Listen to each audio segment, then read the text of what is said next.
And I will officially start the masterclass. So Fabio Bidini, yes, tell me. Sorry, before we start, can you check the sound if it's okay? Yes, absolutely. It's good. It's fine. I mean, it's as good as it gets on Zoom. Of course. Right. So, all right. So, I want to welcome all of you. Thank you so much for joining us today. And it's very interesting and special day today. We collaborate with Long Foundation, and I will introduce you to Angeline, who is their program manager, who does a lot of programming for the Long Foundation. And Angeline, if you can just tell us a few words about the foundation and what it is that the foundation is doing, and how do you choose participants who are the scholars? Here, everyone. So I'm Angeline. I am the program manager at the Long International Music Foundation, and basically I oversee the Young Scholars Program and other unique music events at the foundation. So basically, our Young Scholar is a 2-year scholarship that we select, or Long and Gary Grafman are select a talented young pianist from the ages from 6 to 16. And today we have our current class of scholars, 2020 to 2022 class.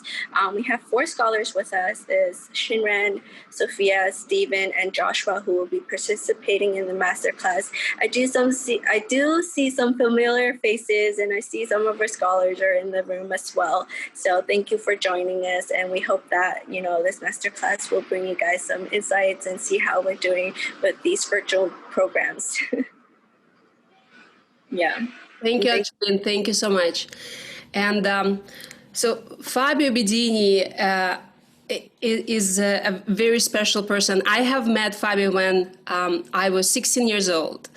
And at that time, I lived in Sarasota, and he was on tour. He just recently became one of the prize winners at the Clyburn competition, and he was touring. And I remember the masterclass that I had. It was quite incredible. And at that time, Fabio, you were just in your 20s. So you were a spectacular teacher back then already. So I'm excited to welcome Fabio Bidini today with us. Now he's the head of the piano department at Colburn School. And so it's really exciting to have him with us.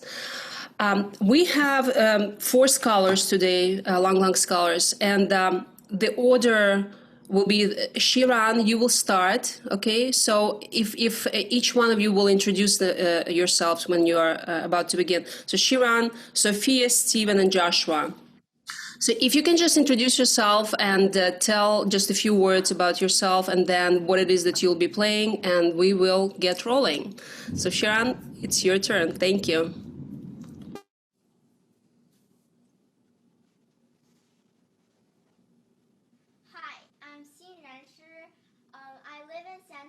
California. I'm a young scholar of the Long International Music Foundation.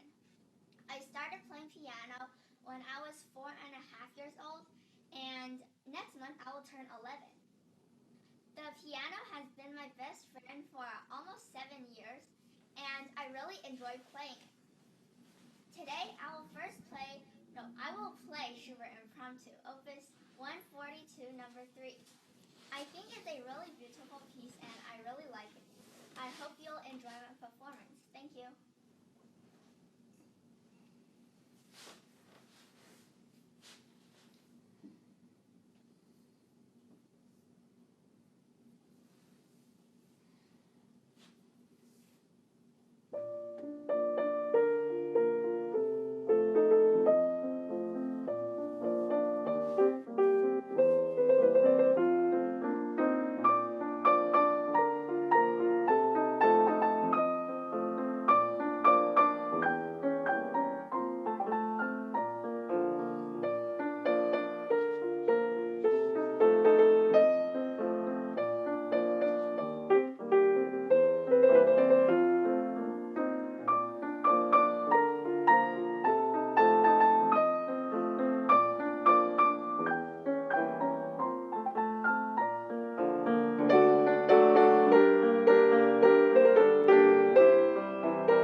Very nice. Do you hear me okay?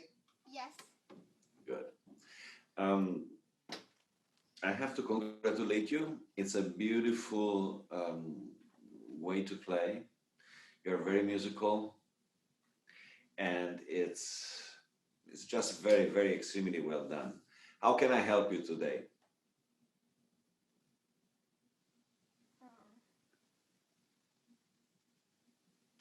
Do you hear me? Yes. How can I help you? How do you want me to work with you?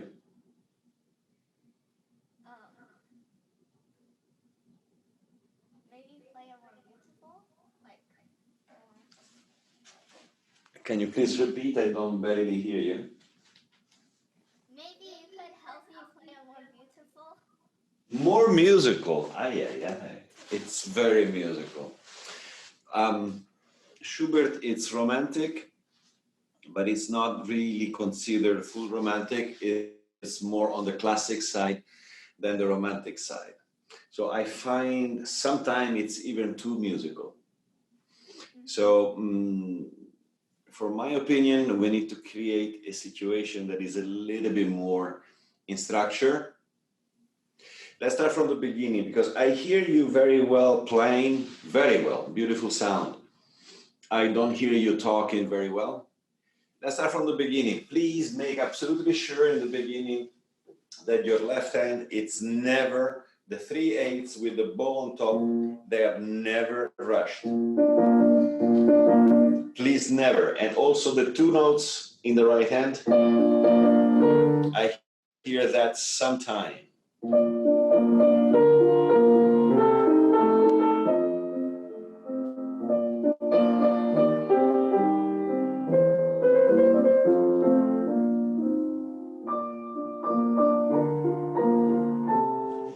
Basically, pretty much nothing is supposed to happen for 4 bars. The 4 bars of the phrase, they need to be extremely simple. And that is very difficult. Can we try again?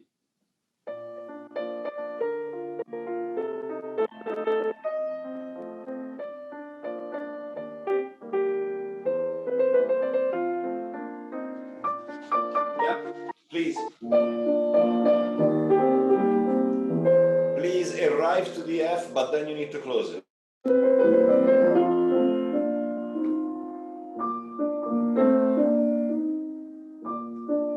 Yeah?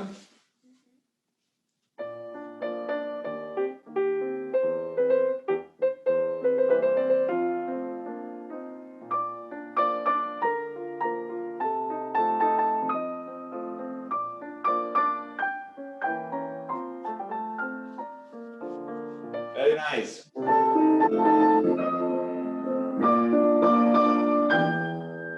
This is the most important moment because of harmonic reason of the thematic line, of the theme. So because of this diminished seventh, we need to arrive there. And in Schubert, normally, we need to underline the most important harmony. And right after Schubert, every time he puts a resolution, we just normally let it go. So it means I do it wrong first.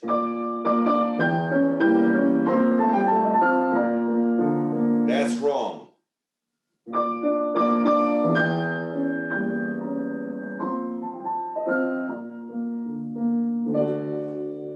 So we take a little bit of timing for the diminished seventh and then the coda of the phrase. So bar number 8, we need to let it go. Simple.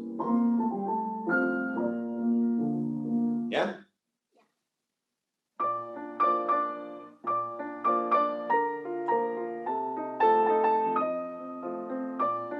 Please. Sorry. Please be very careful.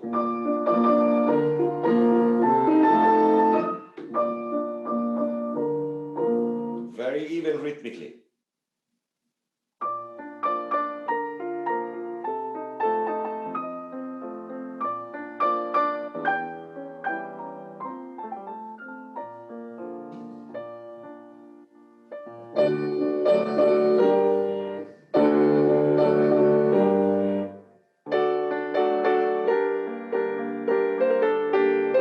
Yeah, sorry, don't forget, we are still in 2 and not in 4. If I hear ta, pa, pa, pi, that's 4. Never an accent on the first 8 notes after the quarter note.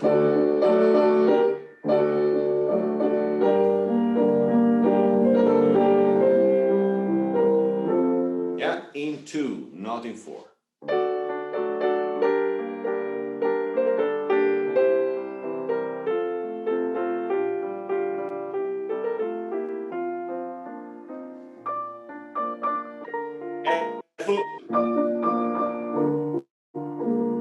We have a surprise here. For the first time, he writes this harmony in the left hand. We are always expecting the same of the beginning. But this time he writes, so something different must happen.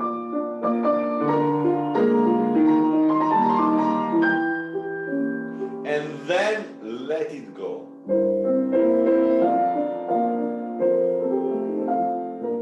So basically he is moving the rhythmic pulse and the rhythmic tension a bar early. The most important bar becomes bar 14, and then is adding 2 bars, something that it doesn't do in bar 7 and bar 8.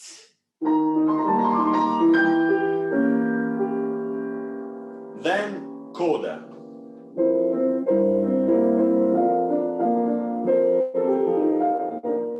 Okay? That's right.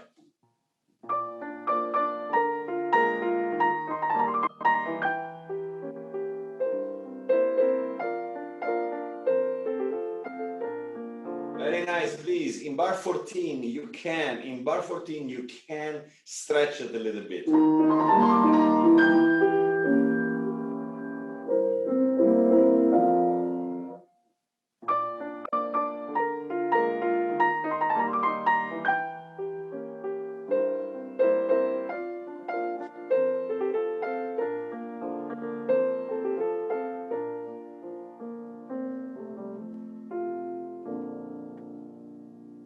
Now, tempo of the variations is supposed to be the same because we are in a classic structure.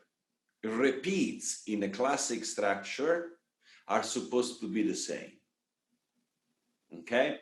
And you say, yeah, but then why to do it twice? Because it's a structure. That's what the composer wants. He wants to hear it twice and not necessarily different. If it would be a romantic set of variation, if you would play the Brahms variation, D major, or anything else, then you can do a little bit more what you want. But with Schubert, we are very much inside a certain kind of precision in the structure, okay? Please, I hear too much the accompaniment. We are not interested in that. We are interested only in the important parts, which is number 1 is your bass. Number 2 is your thematic line. Number 3 is the syncopation. Number 4 are the 16ths.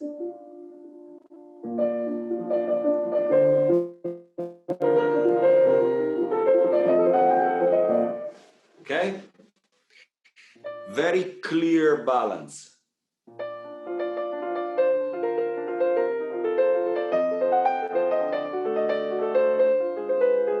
Very nice. Let's talk. When Schubert writes hairpins are always different than the word crescendo and diminuendo. Hairpins, it means tension and relaxation, or direction that goes or direction that goes away.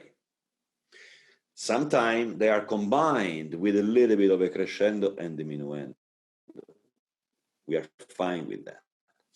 But the shape of the phrase where Schubert writes the tip of the hairpin is the most important moment. Okay? So if you pay attention on the second bar of the variation, the hairpin is not even getting to the top of the phrase, but is in the middle of the bar. That's very interesting.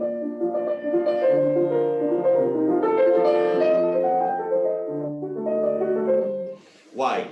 Because is on a sound quality level, is preparing this fantastic minor on bar 3, which it never did before. Okay? Please arrive to the middle of bar 2. The wideness of this bar in what we are in 2, it actually is doubling up the rhythmic pulse here. It's supposed to stay still in 2. So he wants the second beat of bar 2 as the number, as the highest moment in the tension of the phrase.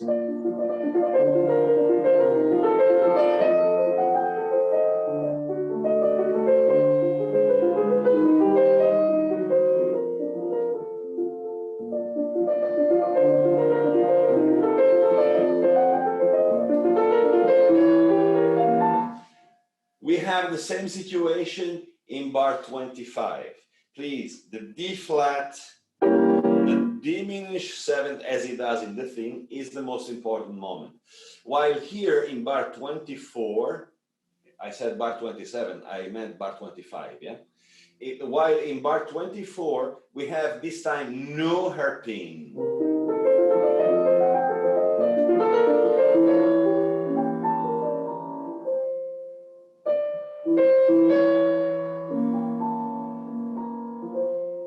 Okay?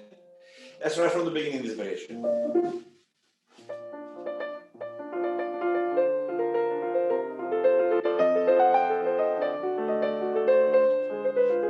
Sorry. Please be a little bit more elastic in the timing in the middle of bar 2.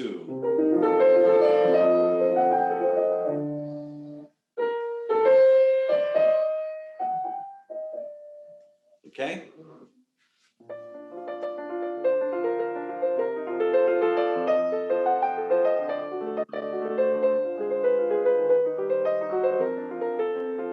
Okay. Before we start again on bar 5, we need to, on bar 5 of this variation, we need to close bar 4 of this variation because that's the end of the first real phrase.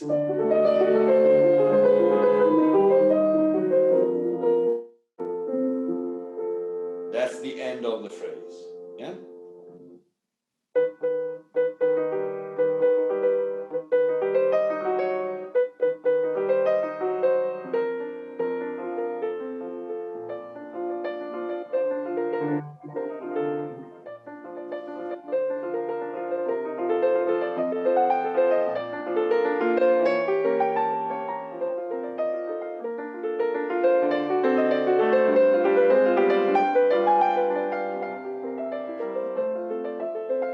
Yeah, very nice. What you did in 27 and 28 was exceptionally nice. Please don't change it. But the end of bar 28 is the closure of the first semi-phrase of the second part. So it means that before you start bar 29 is a new opening. That's why we have again the hairpin in 29. So please close 28 better.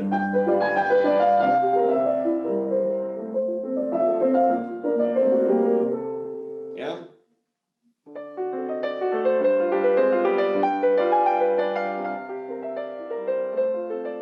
Please, don't attach the 2 C's.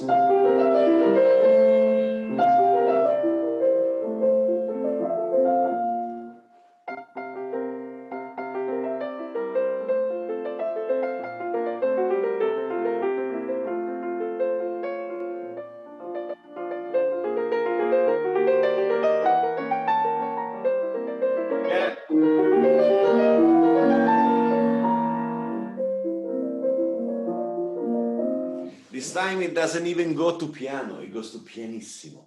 So we need to create an expectation in the top of the phrase. Please take your time.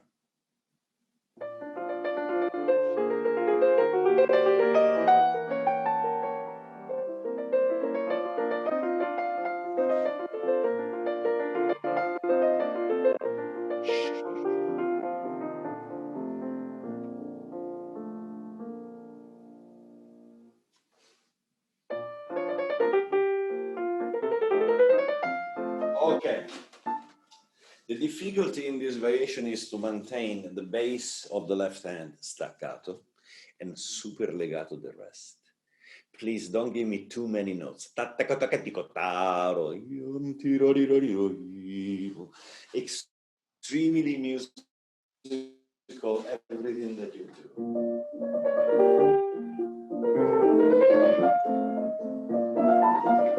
Yeah?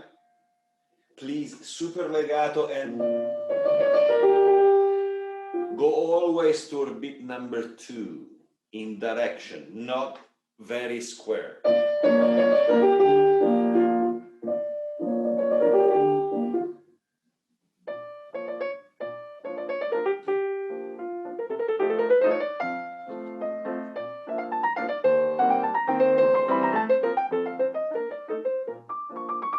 Okay? It sounds like you are not using pedal at all. Is that right? I do use some pedal. You do? If you, then maybe it's internet. It still doesn't sound really legato to me. It could be a little bit more cantabile. It's more a voice than a piano, okay?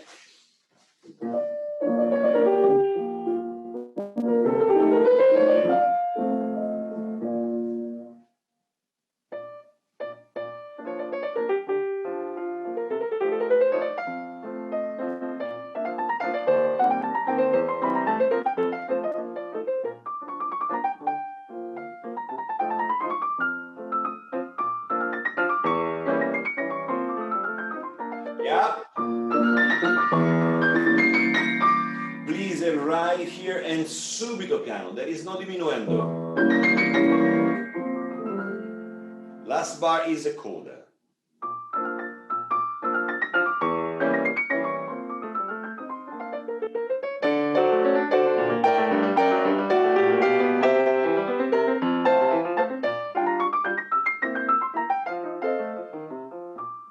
Very nice. Now, in Schubert, when we have quarter notes and chord, to pa, pi, pa, pa, they are never, your left hand is doing it perfectly right. Your right hand is getting a little bit too legato.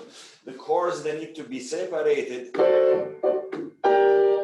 and make sure that the second chord does not have an accent. Yeah, no.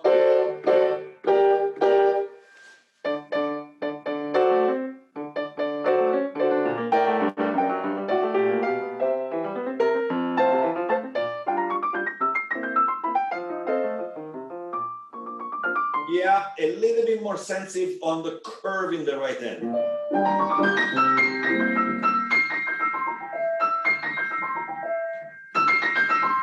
You don't want to have that, yeah?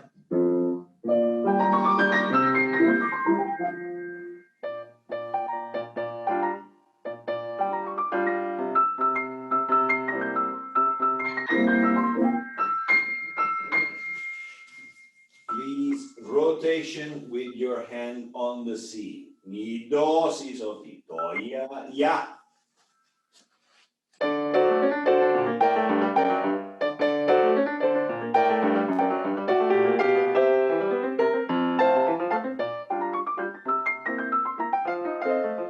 Yeah, very beautiful, your right hand. Left hand has exactly the same phrasing.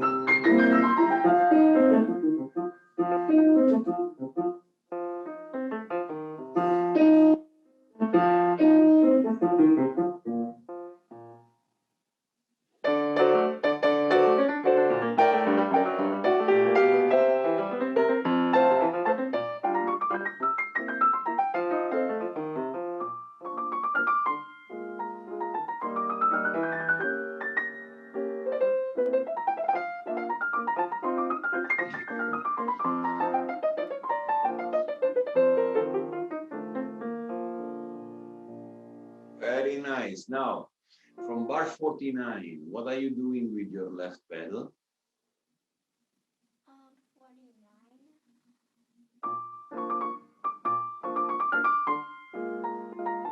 I use it to connect this pedal.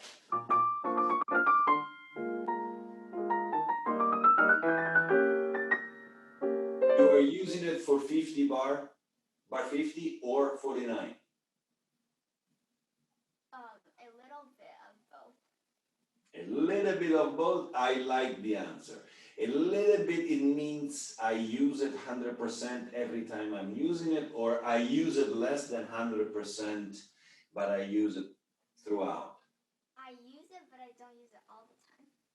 Nice, but every time you use it, you push it down 100%, or is graduation? Not 100%. Not 100%. Wonderful answer, I'm very proud of you.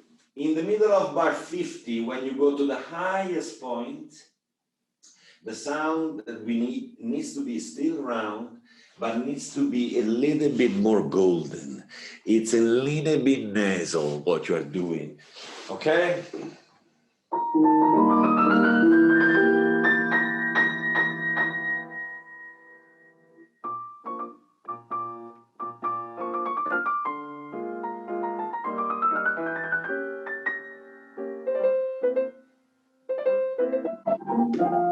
Subito tempo.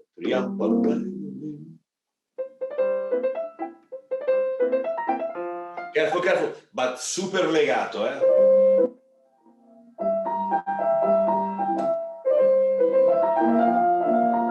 That staccato only from here.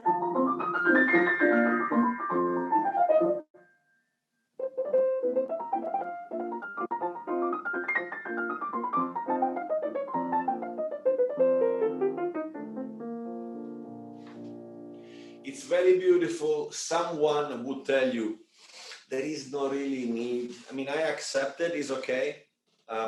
Someone can tell you no need of that kind of rallentando. Yeah, because we have a fermata and the chord.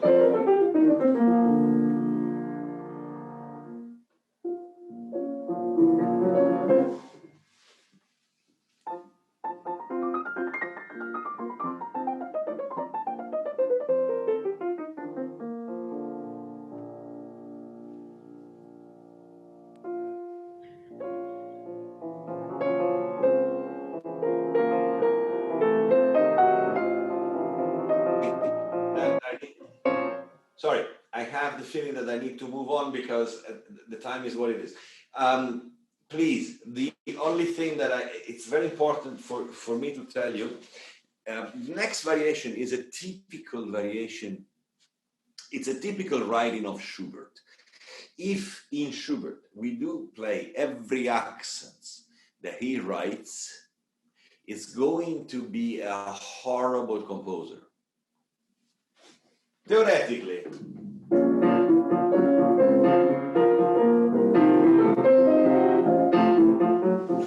So more ugly cannot be. And I'm not wrong because I'm doing what it's written. More ugly cannot be. Now, I'm not saying that you are doing the same. But what I'm trying to say, I'm trying to make a point. The accents in Schubert, it depends how they're written, where they're written, in which beat they're written, or if it's an upbeat. All the time, they mean something different. In this case, it's a tenuto on the first note, and it's timing on the first note.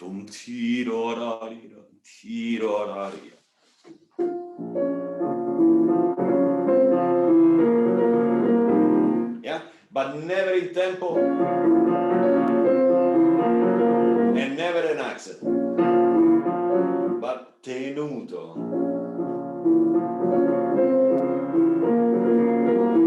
Yeah, can we try the first bar? Then I need to move on.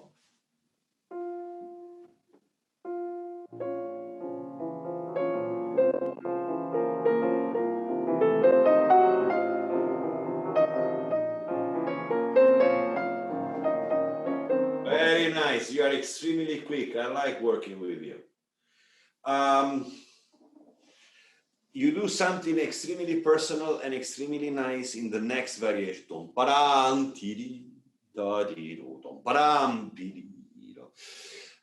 you want to create an echo or you want to do something different? What do you want to do?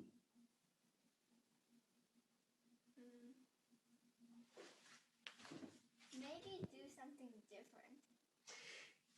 May I ask you why? I don't know. That's not. We need to know why if you do something. Do we have any indication that he wants to do something different? Well, I guess there is an accent on this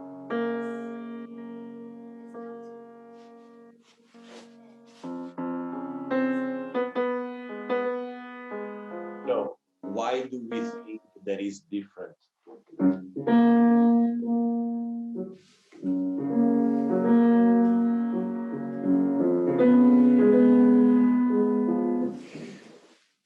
It's important to arrive to the second accent as you do because the harmony gets closer. First you have a fifth, and then in the same harmony you have a third, and then you have a seventh. So it's very important what you do. I just need to make sure that you know what you're doing. You are perfectly right in doing it. Now, the indication of going to the second accent, it's basically written by the harmony. I have a problem with what you do because the second time, the 32nd you play much slower.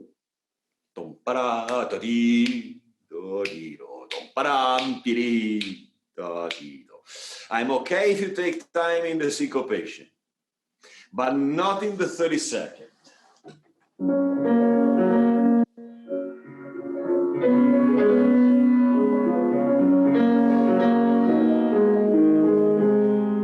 Okay?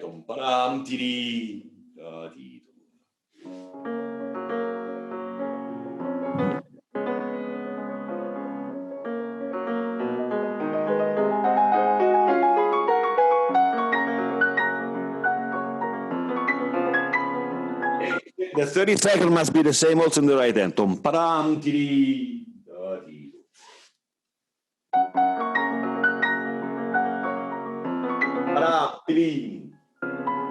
Listen, sorry, I still hear the second 32nd a little wider. Tom param titi, tom param param piti.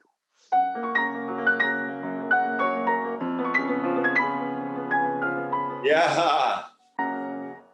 I need to say goodbye and brava. Thank you. Brava. And next one is Sophia. Sophia, please join us and introduce yourself and tell us what it is that you'll be playing. Thank you. Hi, Mr. Bidini, and hello, everyone. My name is Sophia Suwiryo, and I am 11 years old from Cincinnati, Ohio. I am a young scholar of the Long Long Foundation, and I have been playing piano for 7 years now. And today, I will be playing Beethoven Sonata, Opus 31, Number 2, First Movement. I hope you all enjoy my performance. Thank you very much.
Brava, Sophia.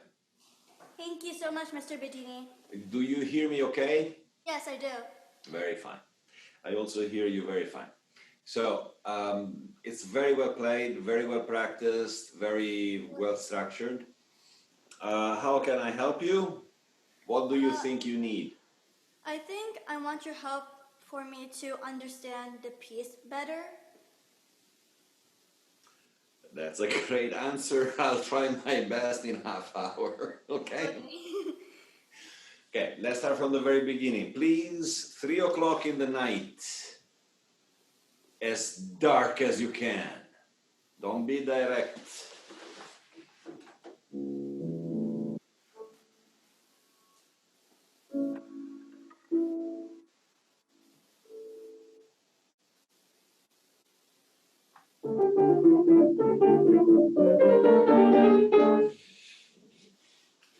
We go from pianissimo to piano, not to forte.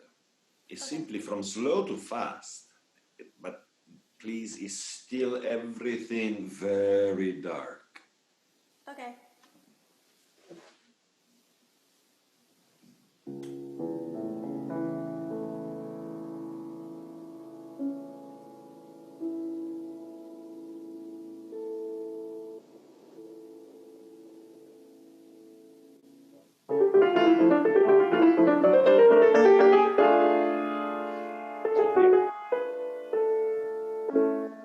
Sophia, this is already much better. Are you doing 3-2, 3-2, 3-2 everywhere? Yes, I am. That's very fine. Please, your problem is the bowing that at the moment is not hearable. I exaggerate, yeah? I hear that. We need to go down, up.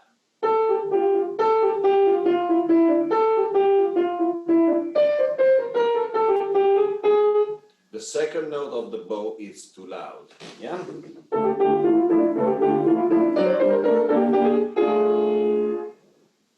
Tia.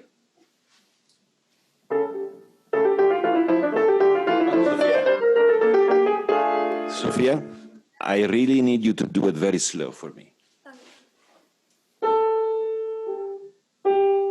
I need you to watch the movement of my hand.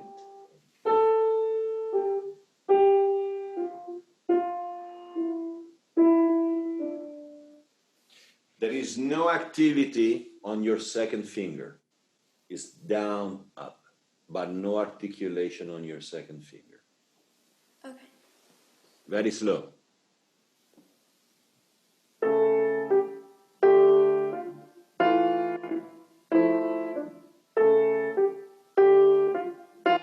That's correct. Now, at the right tempo, you can't have so much space and so much movement. Please reduce the movements now. I didn't tell you to go faster. I told you to reduce the movements.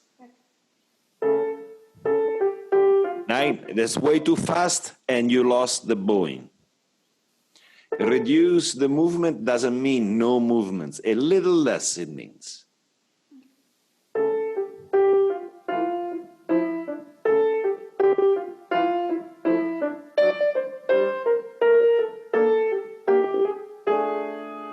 Very fine. Now, please, how easy is to quantify this crescendo to the sforzato?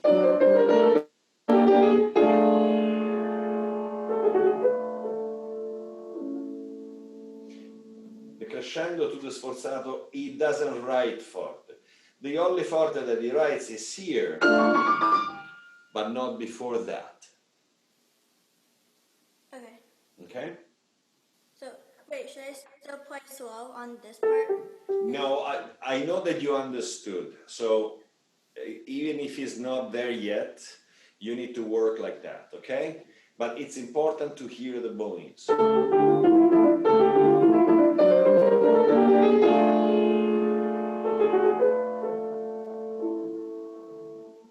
Okay.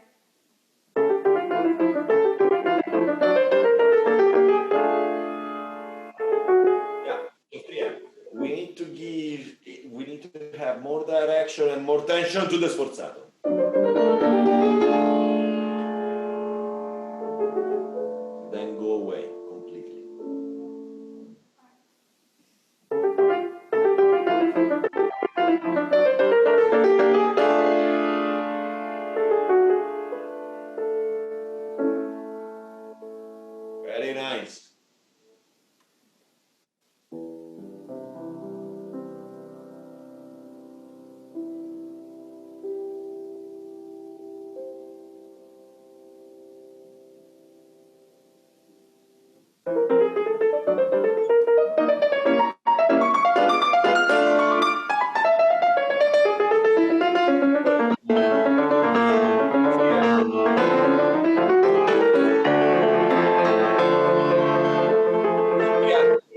Sophia, let's stop. When we have the harmony is always a beat beat. It's not a beat beat. It's never like that. Because although it's not a seventh, the upbeat has the function of a seventh. The seventh is always as a passage note, which is the second note.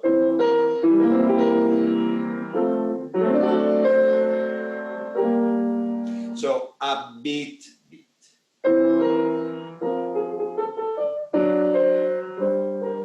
Yeah? No. Not an accent on the beat. Okay? Then we need to hear the progression that goes up. Cannot be all one line.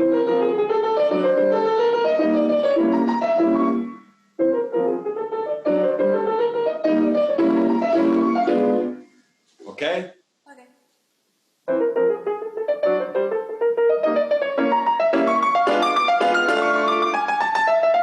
Very nice, please. What kind of edition you have? Is that the same edition that you sent me? Yeah, the Schnabel edition. Okay. I am suggesting you to consider to change edition and to go with Henley, because Schnabel is not what we are using. Okay? In Henley, there is not such a long pedal on that bar. It's just a quarter note in the left hand. That is an interpretation of Schnabel, which we don't care much. Yeah?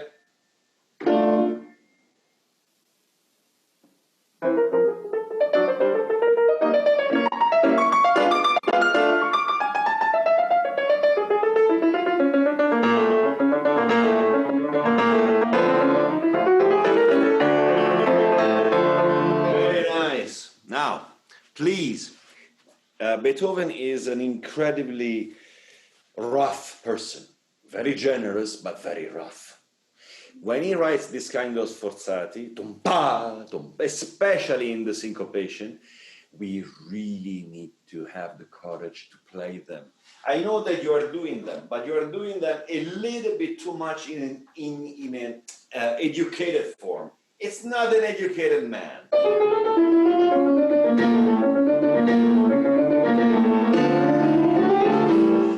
Then when you go up with the chromatic scale, extremely legato. Yeah, don't be too nice.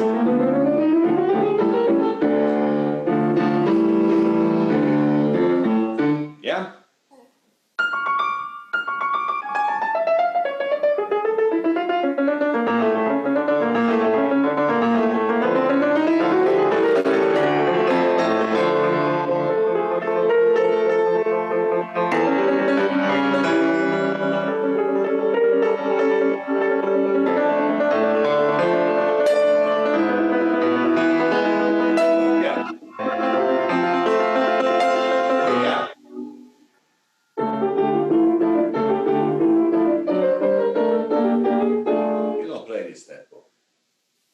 Wait, sorry, I cannot really hear You don't play that tempo. You play.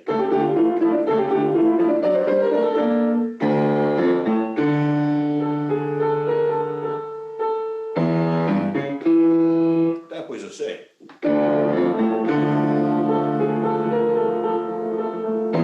Yeah?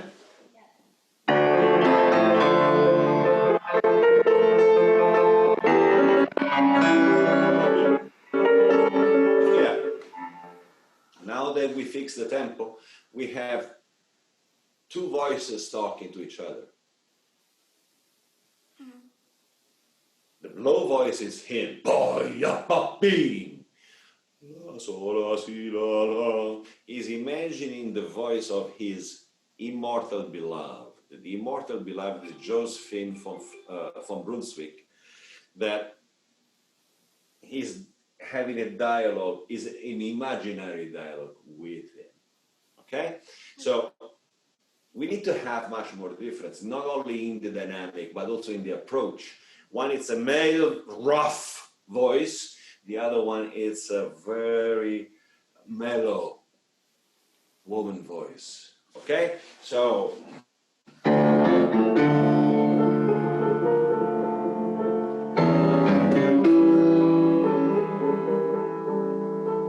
yeah? Okay.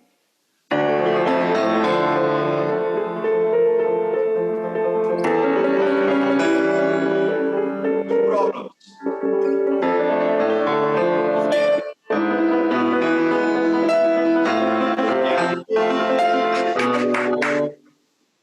Two problems. Beethoven's voice has a two-quarter note, two staccato quarter notes, and another long bass. If you cross your hands, you have two choices. Either you decide to lose the bass as you are doing, which is wrong, or you don't change the pedal at all, which it is also wrong. So personally, I wouldn't cross the hands. Okay. I would do it the way it's written. Or you are able to hold the D in the right hand forever.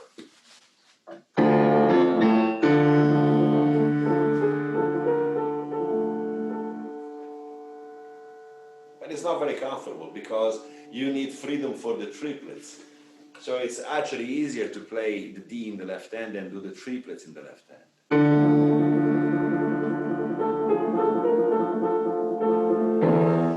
Something to think about it, but we cannot lose the bass of the left hand. Okay. Okay? Now, I'm not expecting you to change it right now because this is a difficult change. Right. Okay. If you want to, you can try.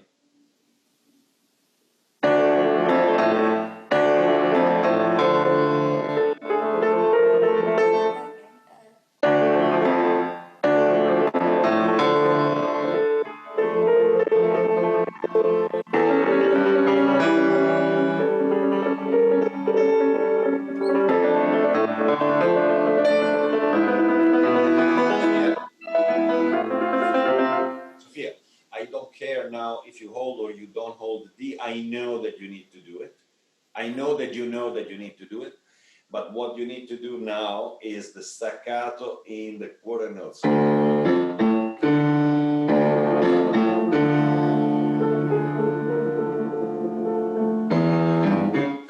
Yeah? Okay. Yeah. Staccato with pedal doesn't change anything. It's staccato without pedal. Ta, ya, pa, pa, pa. Okay. Yeah.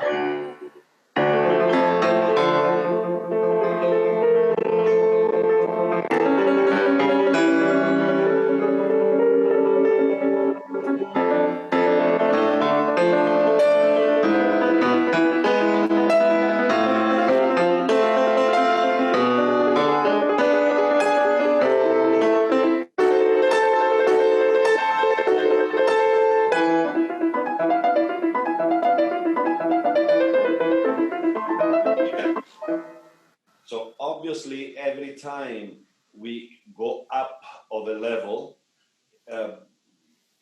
we need to hear the progression. So if we start fortissimo, then we get here that we have no sound left.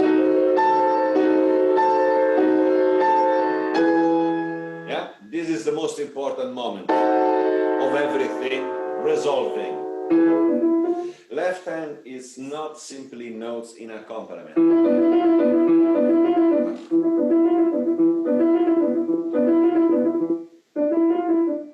Because have always a silence in the right hand.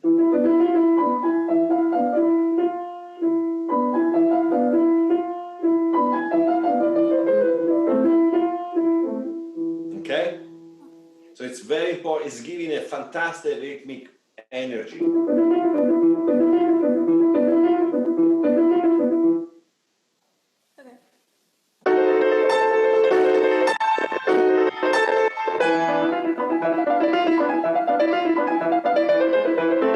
Yeah, now everything piano. And also the right hand is not in crescendo, tira tira tira. It's tia tia tia, tia tia tia, tia. It goes from up to down, the right hand.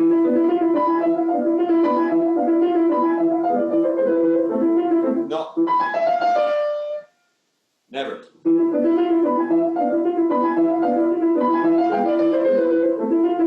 Okay? Okay.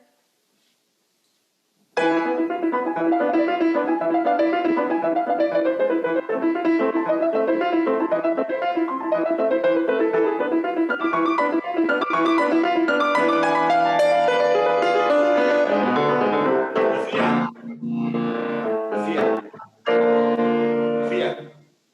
Left hand is a quarter note. And then the right hand has again the bowings. Tia, tia, tia, tia, tia, and very much at the end, 6 notes super legato. These 6 notes are very important. Don't treat them like all the others.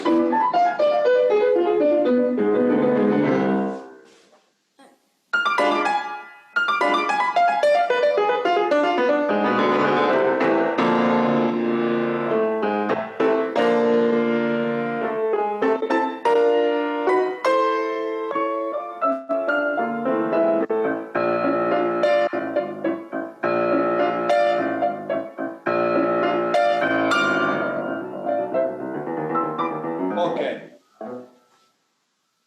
Everyone plays like that, so I cannot tell you I'm right, you are wrong.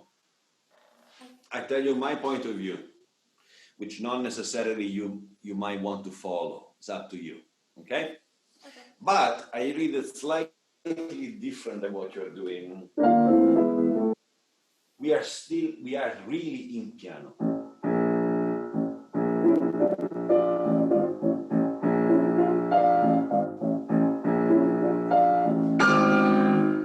The fortissimo is subito, there is no crescendo. All these hairpins that you read in your score are in parentheses because Mr. Schnabel decides to do that.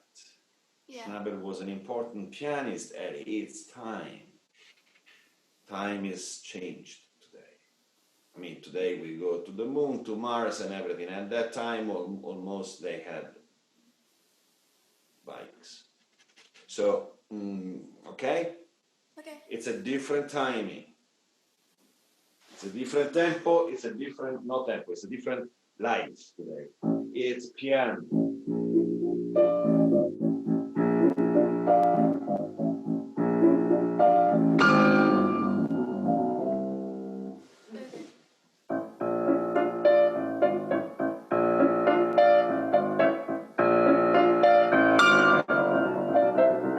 Sophia, very nice. Now, the quality of sound that you have, you agree that this is a mysterious passage, no? Yeah, I agree. If it's mysterious, we need to also have a quality of sound. You see what you're doing? I did it on purpose. You're getting closer. Yeah. That's exactly what people need to do when you play this passage. Okay. Okay? So, but if you play...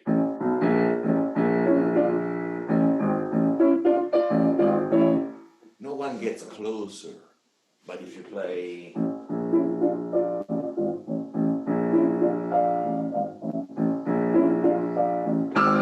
so everyone stays like that. Okay.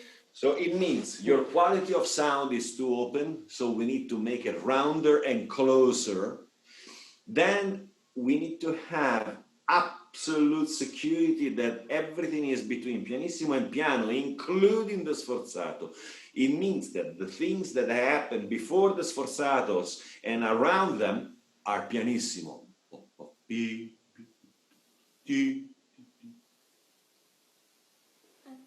It means a little bit of left pedal.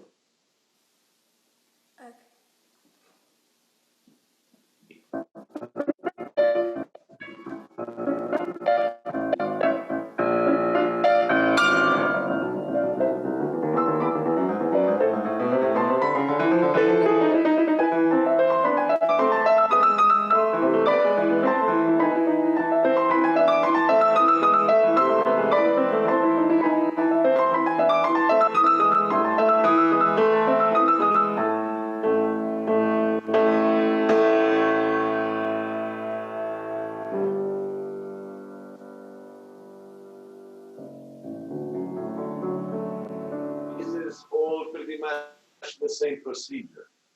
I'd like to go to the next, since we have the same page numbers, I'd like for you to go to 418, page 418.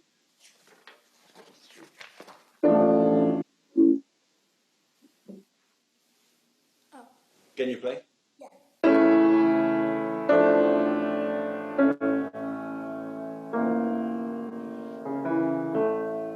Sophia, I don't read something that tells you play rhythmically the way you want to. We are talking about an orchestration here.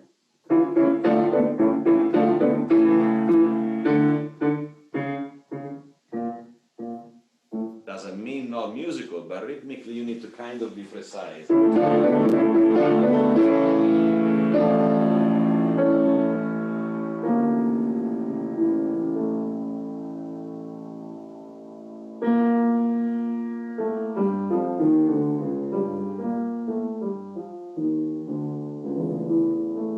Okay?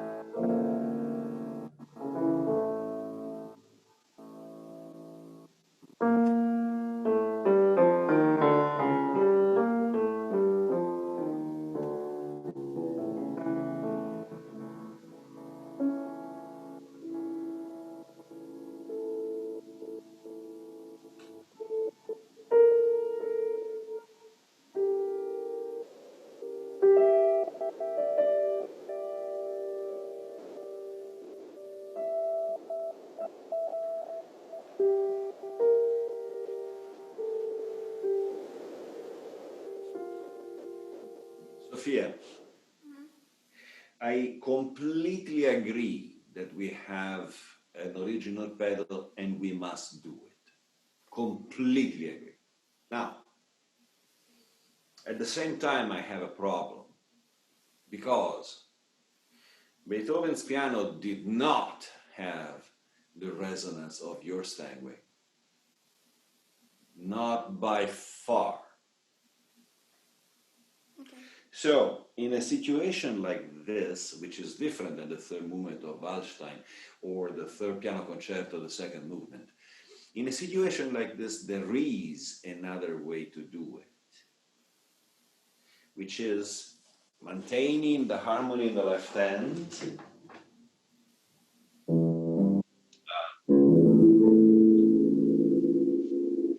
plus a cluster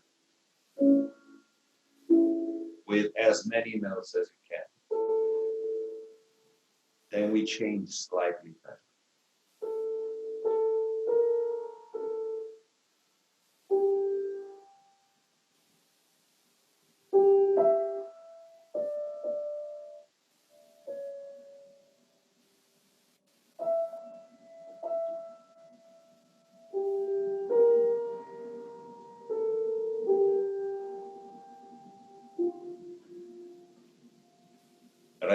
Resonance is still there, but it's not as much as before.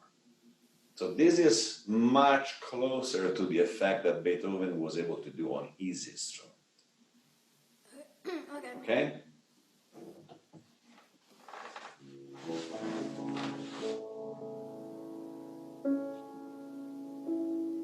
cluster down in the left hand.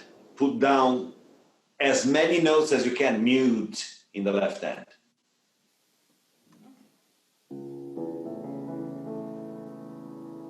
Now,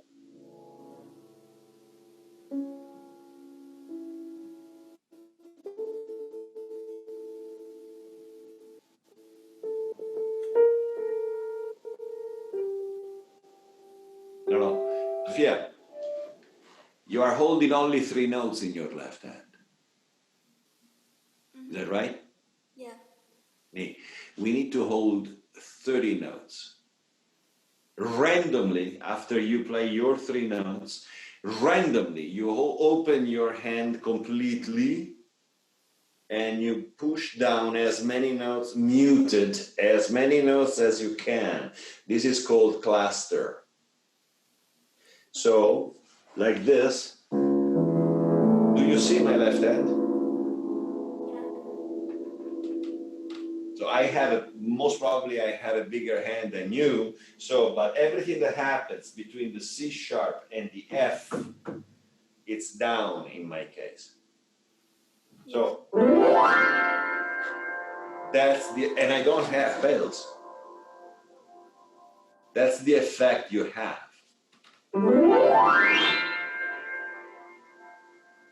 You hear the resonance? I do, yeah. Yeah. So this is what we are looking for. Okay. Of course, I cannot tell you that what you do is wrong. Yeah. So if you hold down the pedal, you are unattackable, because that's what Beethoven wrote. But Beethoven wrote it because of his instrument in this case.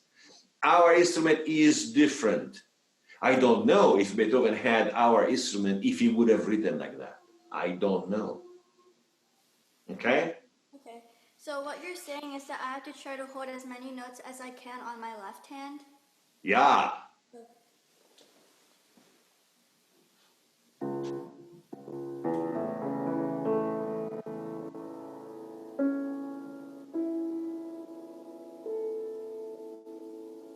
Down your left hand.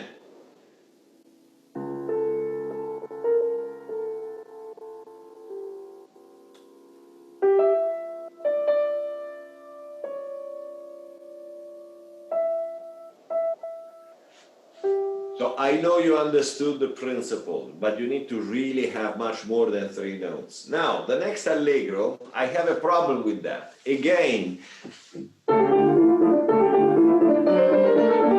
and I hear, that was the same, yeah?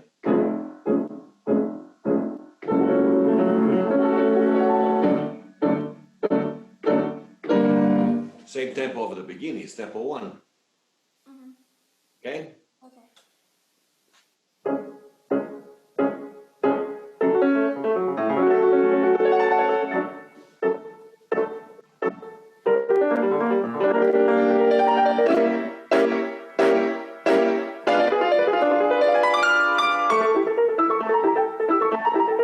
So, question, why from here we are going much faster?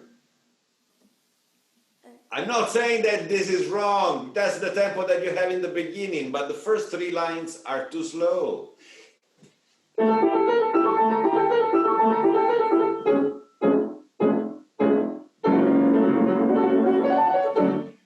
And your answer will be, because in my edition here it's written 108. After 4 bars is written 112. After 4 bars is written 120. So Beethoven wants an accelerando. No, it's not Beethoven, it's Schnabel. And it's wrong. Okay?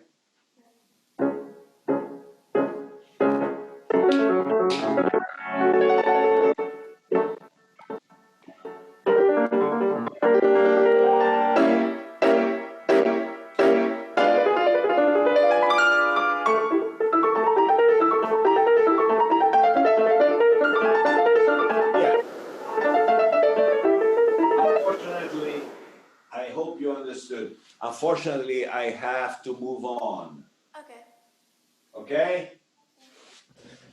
Brava, thank you so much. Ciao. Thank you, Fabio, maestro. All right, Steven, you're on next. So please introduce yourself, introduce what work you'll be playing as well for our audience. Thank you. All right, thank you.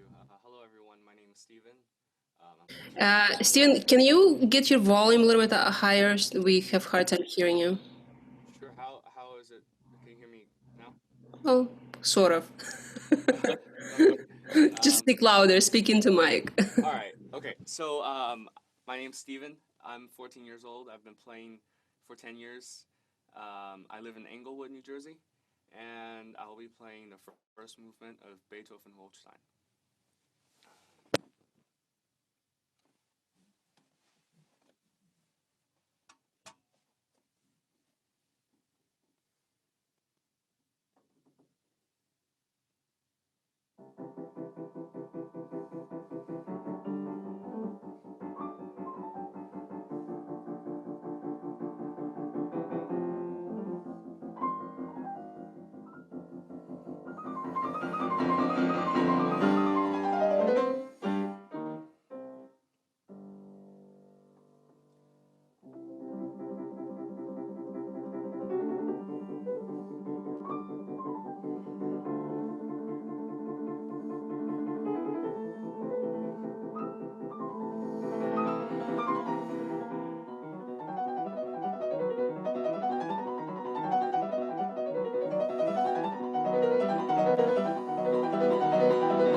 Bravo, Stephen. Thank you. May I ask you how old you are? I'm 14. 14. Fantastic. Where do you study? I'm sorry? Where do you study? I study with Veda Kaplinsky. With Veda. Yeah. Say hi to her. All right. Okay. I mean, you play very well. How can I help you? I think there just needs to be some more overall structure, and I think it's a bit harsh at some places. Not sure, but yeah.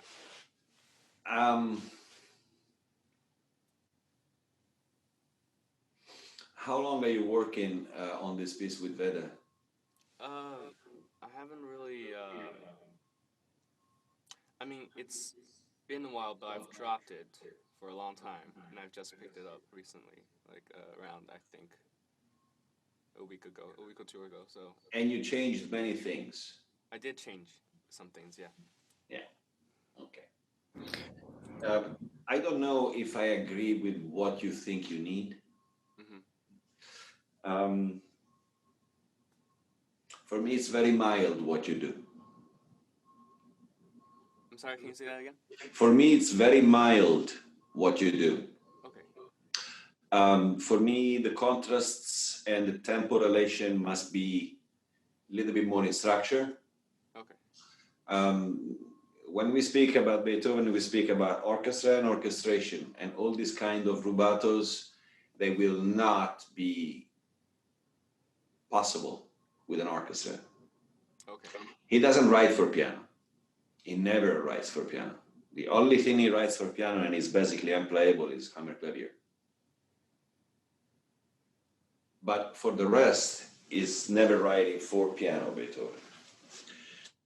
The sonata is a sonata that is based on a descending fifth from the beginning to the end, basically.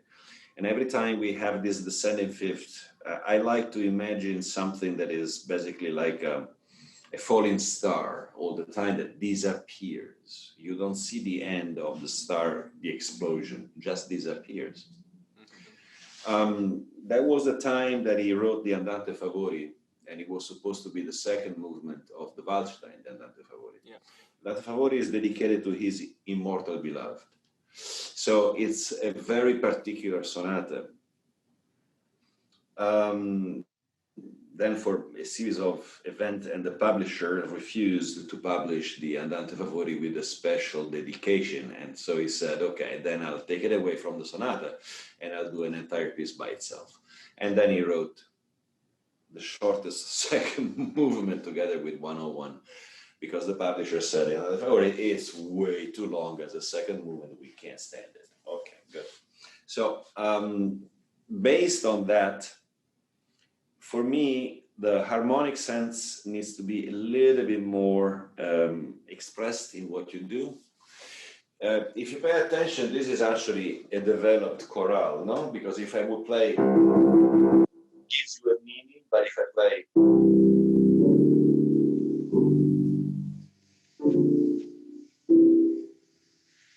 it's a different meaning. So it is a developed chorale. Yeah.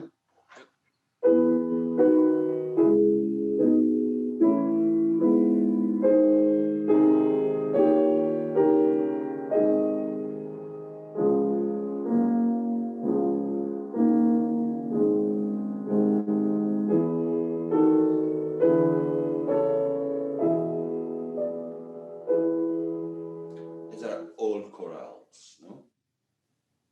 And that also is including Waldstein. The characteristic of the chorales is giving importance to harmonies, because otherwise it's three notes, a chorale, nothing else, no?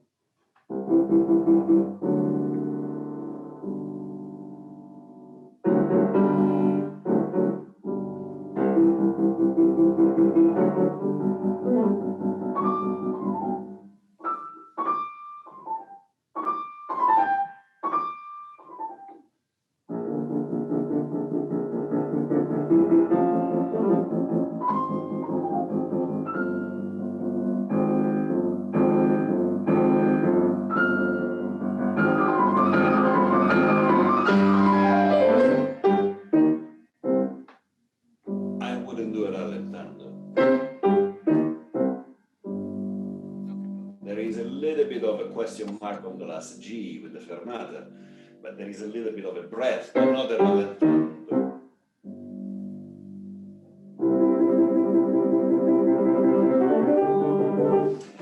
you are preparing too much the piano coming from a forte. You are always basically playing a little bit of a diminuendo before the piano.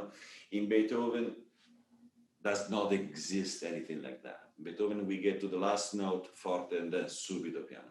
So all the contrasts, they need to be a little bit more marcato. Can we start from the beginning?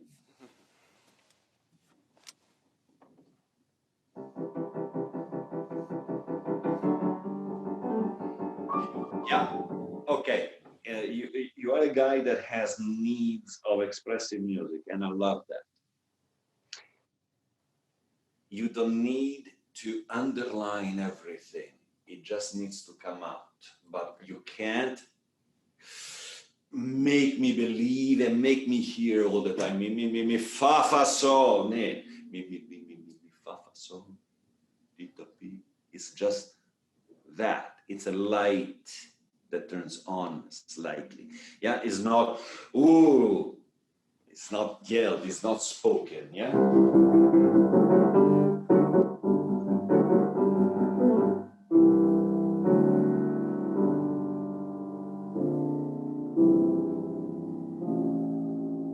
Okay?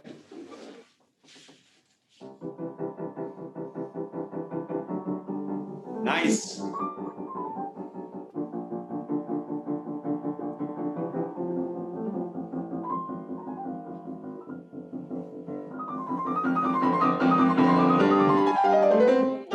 Steven, the A flat is very important.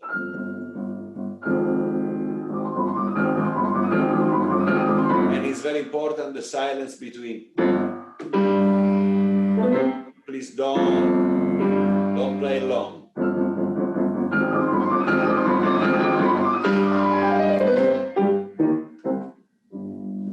Yeah? Yep.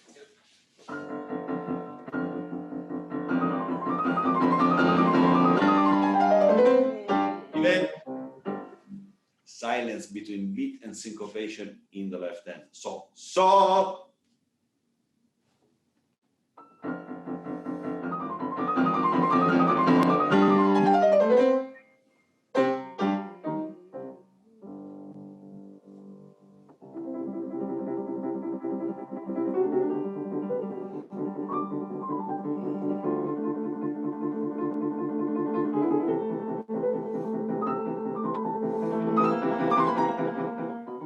Okay.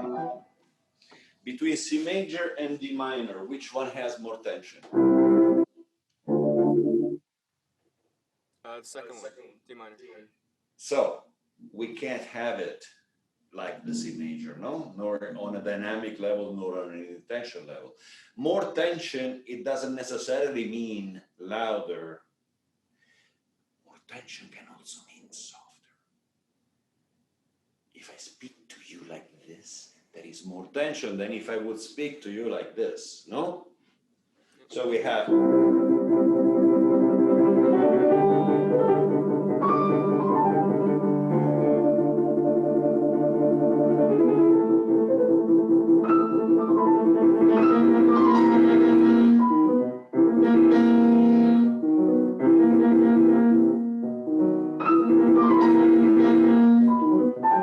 Yeah, arrive to the end of the crescendo.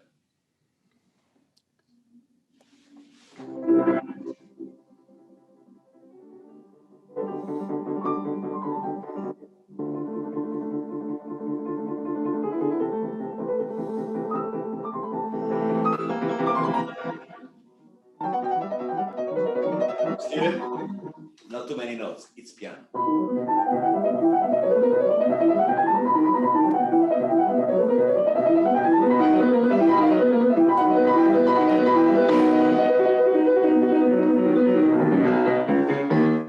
Piano. Steven.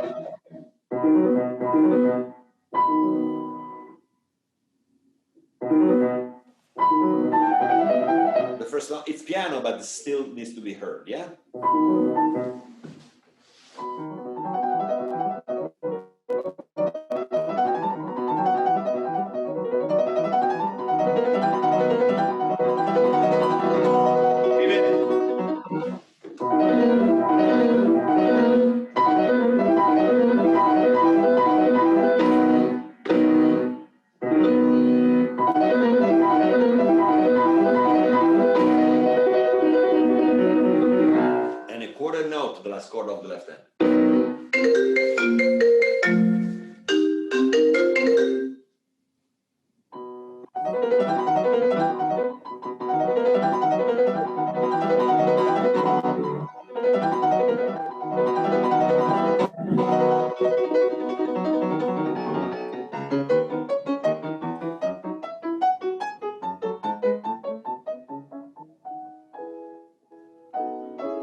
You need to read the score.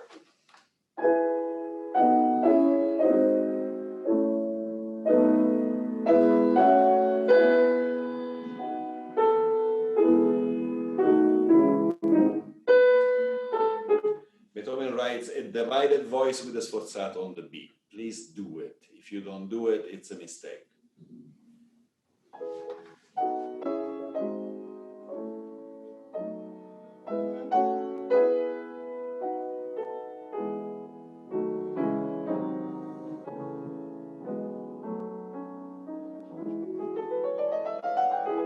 Yes, Steven. In Beethoven, you cannot have that kind of pedal in entire bar when it's not originally written. It's a legato scale, sure, but it's not nothing like that. It doesn't happen. Also, another thing that you need to pay attention is I hear too many times crescendo and diminuendos, accelerando, rallentando in 4 notes. You have to avoid that. We need to have a little bit more steady pace. The most important note is the highest, which is the G. Not, it's becoming cheaply romantic, and I know you are a wonderful pianist, you don't want to be that.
Stay a little bit more in the structure.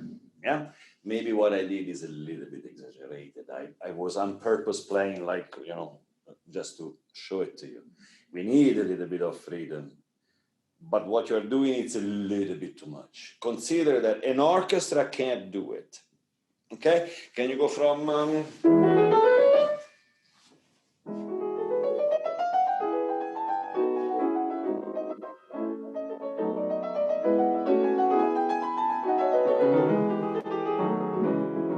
Steven, it becomes a virtuosistic chorale.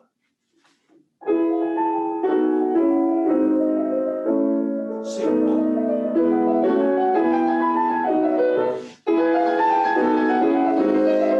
It's too passionate. Still piano, and it says dolce. So far.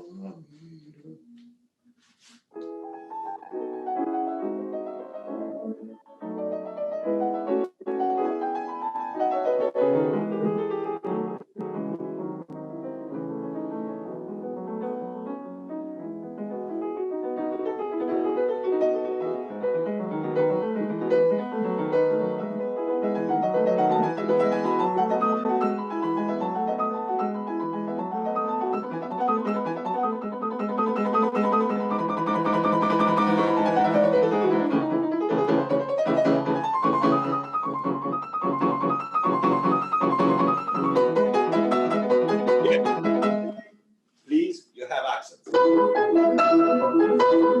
Not every note. Si, si, so, mi, bi, bi, bi, bi. Ya, pa, pa, pa, ya, pa, pa, pa, pa, pa. The first octave, yeah?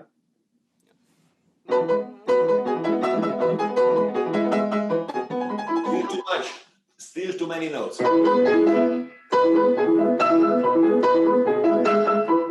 Ya, pa, pa, pa, ya, pa, pa, pa.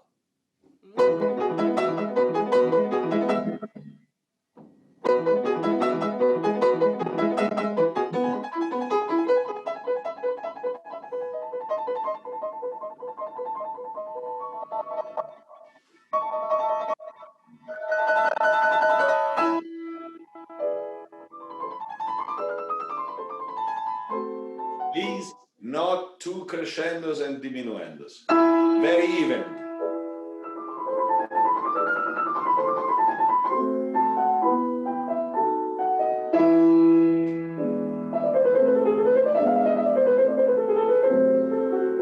Very even. No reason.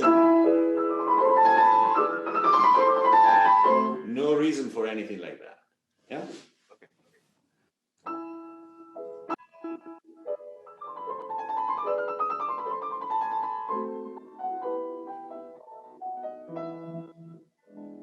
Careful. I hear in the last chord in the left hand, you are playing something on top of what is written.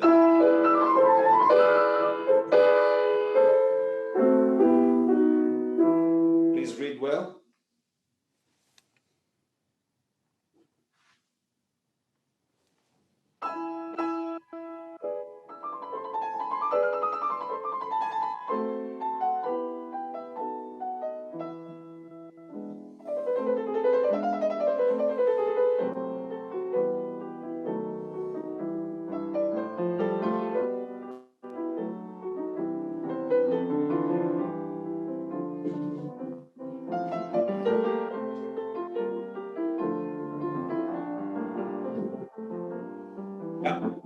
Stephen, for me, this is too romantic, everything.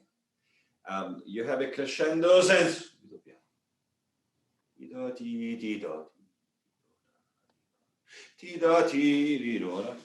a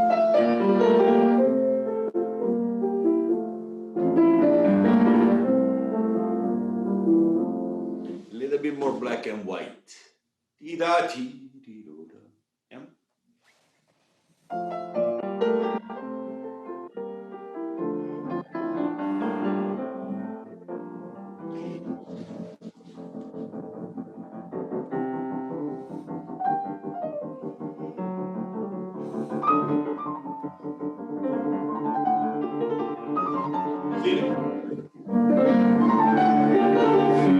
You already gave out everything. There is no crescendo up to here, then it starts. Yeah?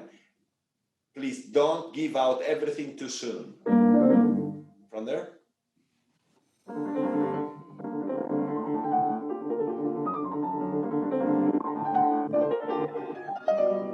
Steven, why we are holding this note? You don't do that.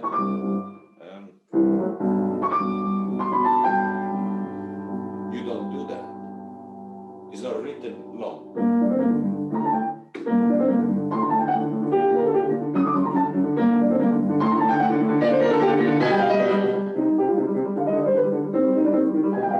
Last note is always short.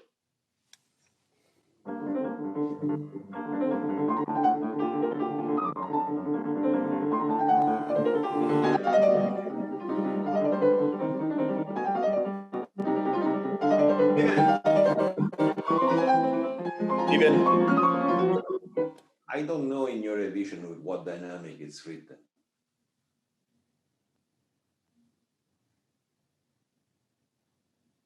Oh, right. Not only there, from the G minor before.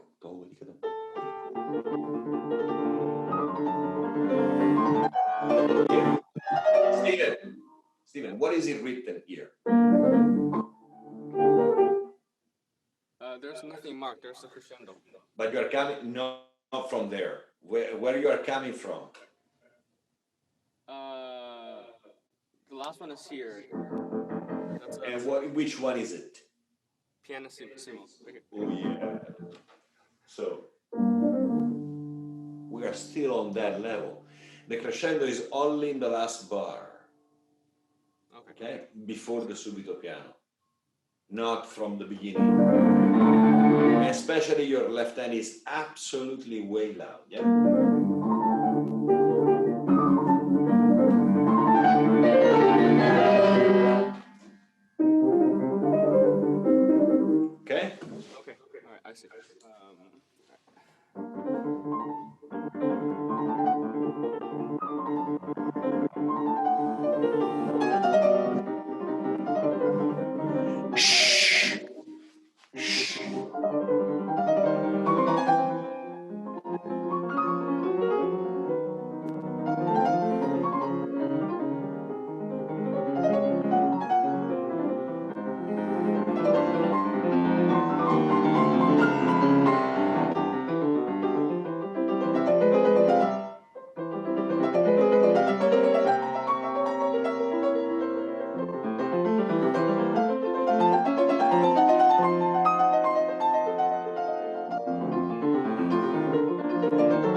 developments arrives here. So everything that you prepared before, the page before, is in function to this dominant. That from there on it becomes a harmonic pedal for basically for a page. Yeah, with all it's all dominant. Yeah. So we need to arrive here. If you go down in the sound before the G major, we are ruining that moment. Yeah. Please, can you start from 3 bars before? So I shouldn't come down, is that? No, you should go up. And you say, yeah, but it's written only forte. I don't care. Just go up. Okay. Okay? All right.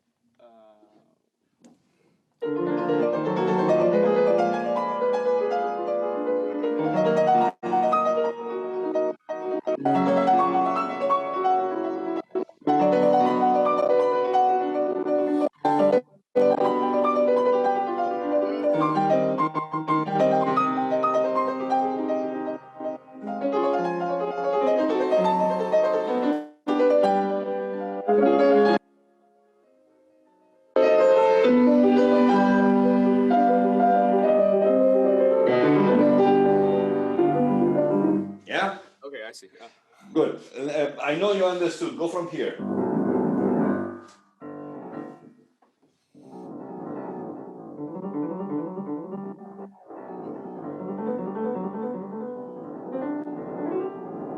Steven. All short in the right hand. There is no pedal. Parabam, parabam, parabam, parabam, piribit, all staccato.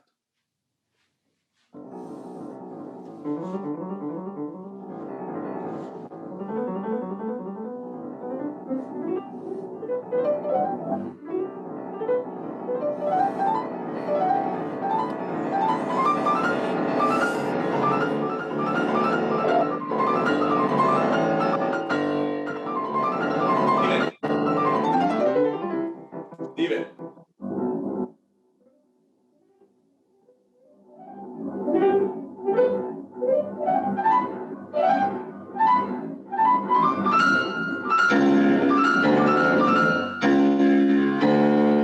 It's very important because even if there is no accent written, the harmony, we need to hear it. And since we are too low, especially in our instrument today, you know, as a contradiction, his instrument was much more clear than our instrument. Why? Because the strings that were not so thick.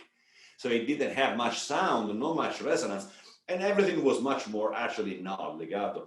In our instrument, the sound is way long and sostenuto, even if you don't have pedal.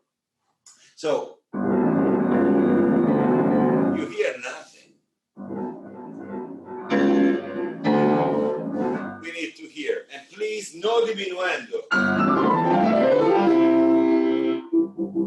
No diminuendo at all. All right. Okay. I see. Okay?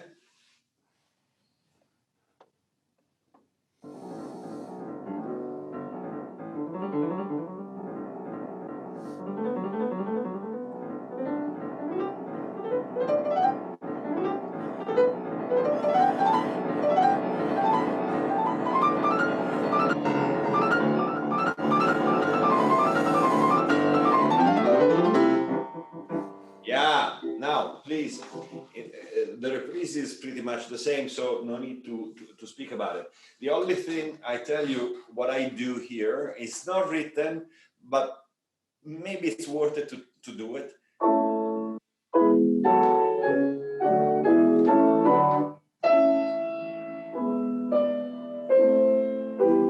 Because it's written the first time. Otherwise, there is no reason for that extra voice there. And again, no reason for.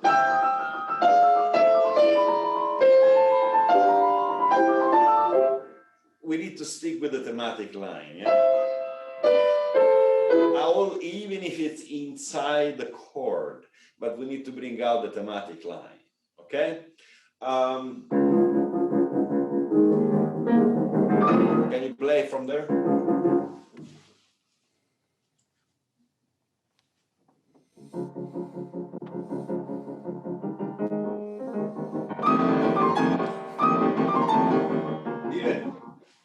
You You have a D flat coming down.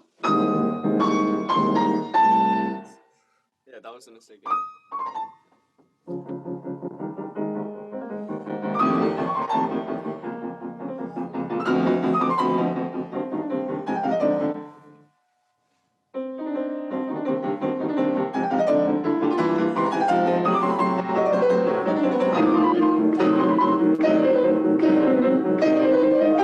You have sforzato on the E flat.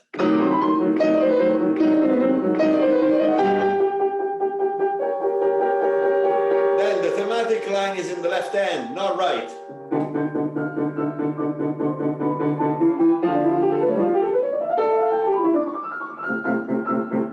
Not in the right.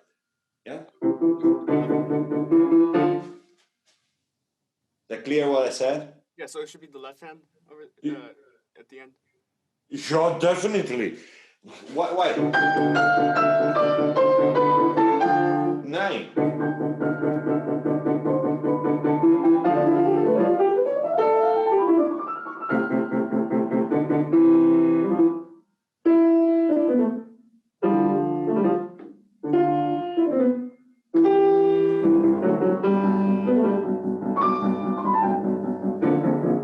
You don't play.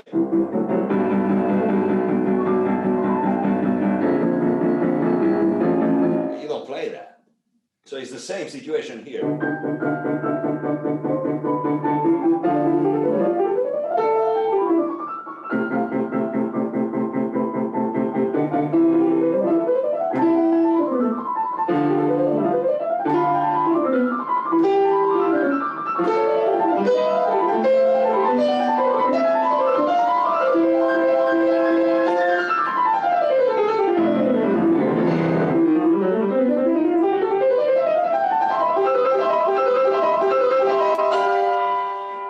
Very in structure, yeah, because everything is prepared for this 7th. We need to arrive here. Okay, can we try? And basically there is very little pedal, almost nothing.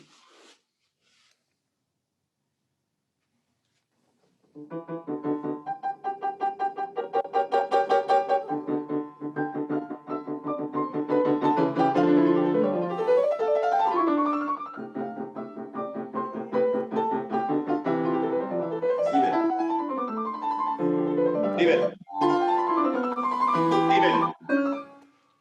Can you read the dynamic that it's written? It's so it's pianissimo and a crescendo up until the there's a forte here. Yeah, but it's pianissimo. Yeah.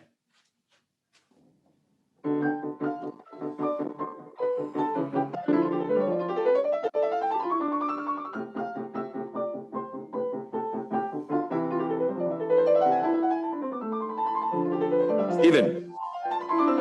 Sorry? Steven, why so much pedal? There is nothing cantabile here. Nothing. It's only rhythmical.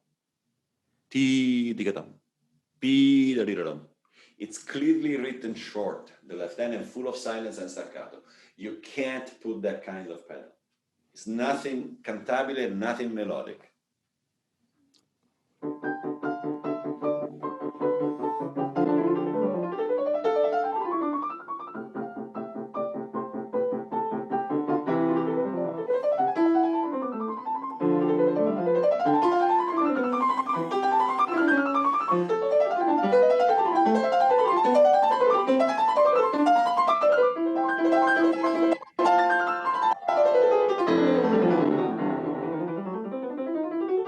Fine.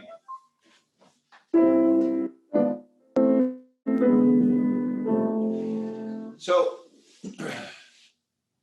many. Everyone plays the way you do it, so I cannot tell you, you have to change it.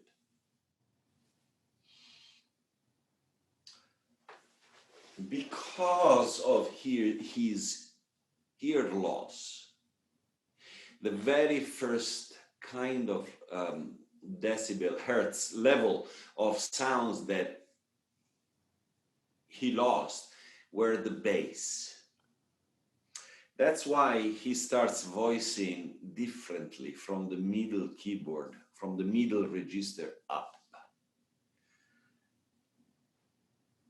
No one can tell me that he would not have written the continuation of the thematic line in the bass here.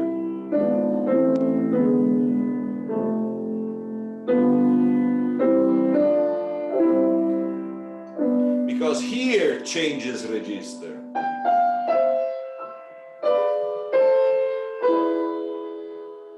And now changes the register again. So we have from the bass, the top, a line that makes sense. What you do is what everyone else does. It doesn't make sense to me, but I'm the only one in the planet to do it like that, so I might be wrong. But before saying I'm wrong, give it a thought. Because it makes no sense.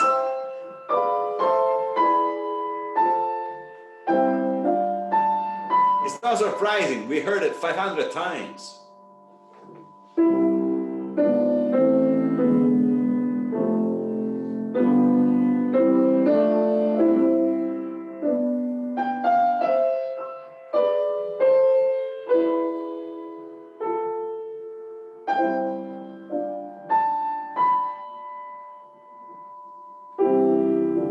Okay? I'm not telling you, you have to change it. But I spoke to him a few weeks ago and he told me to do it like that. Oh, I'm joking. But, okay, so give it a thought. Okay. Ask Veda if she thinks it's okay, do it. All right. Okay? I need to move on. All right. Well, thank you. Thank you very much. Ciao, Steven. Thank you. Thank you, Steven. It was fantastic playing. All right, so our last person, we're definitely running over time. Fabio, thank you so much for, staying with us all this It really time. doesn't matter. Good, I'm glad. Well, we are all here enjoying it. Joshua, please introduce yourself, tell how old you are and what it is that you'll be playing. Okay, fantastic. Can you guys hear me okay? Yes. Oh, perfect. So my name is Joshua August Mhoon. I'm 17 years old. I've been playing the piano for 9 years. And today I'm going to be playing the first and second movement of Bach's Italian Concerto. So thank you guys, Grand Piano Series, for having me. Thank you for hearing me, Mr. Bidini.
Yes, Josh.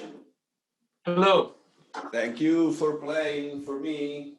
Wait a second, let me pin you down your video because of the, there we go. Okay. So, how can I help you? Well, let me say, this is sort of my first Baroque period piece in a while. And I saw this piece and I heard it one time and I really enjoyed it. So I was like, I want to learn this piece. And one thing that was interesting because of this piece, because it's the Italian concerto and it's written in the Italian style, it was sort of like a blank slate for me. And previously I played all my Baroque music slightly stereotypical, like with no pedal and not too much emotional range. But with this piece, I wanted to make it somewhat, I wanted to add some depth to it. And I want to be able to do that while staying somewhat Baroque-esque and in the style that Bach originally composed it in. But at the same time, I want to have a perfect sort of balance between this as well as emotional. Let me ask you a question. What is the Bach style? The Bach style? I couldn't say what the Bach style was, but I could associate certain ornamentations and things between the French style that he wrote in as well as the Italian style that he wrote in. We can, it's actually, your answer is already very elaborated.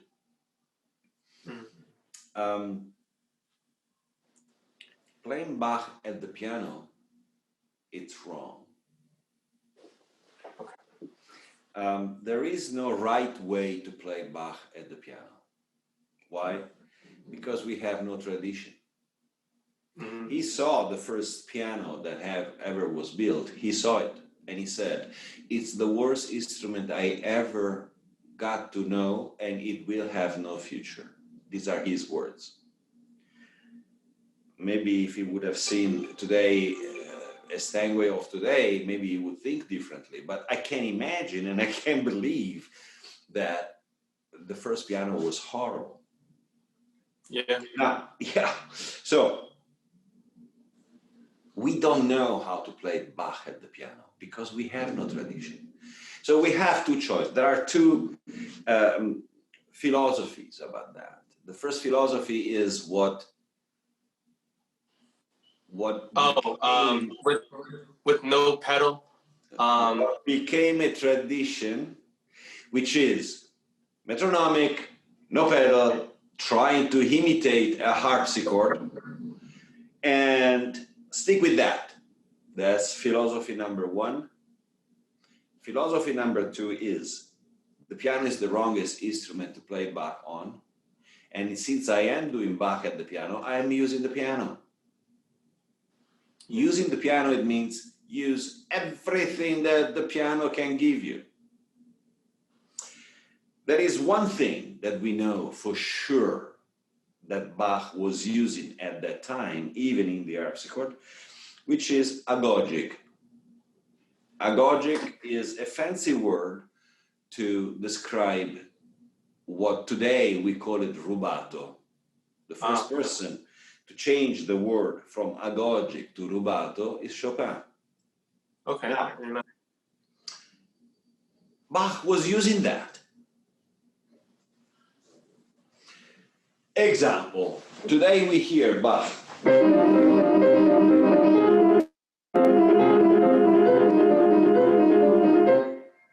How many times you hear it like that? 1,000. But all the time. In reality, Bach was playing in the harpsichord.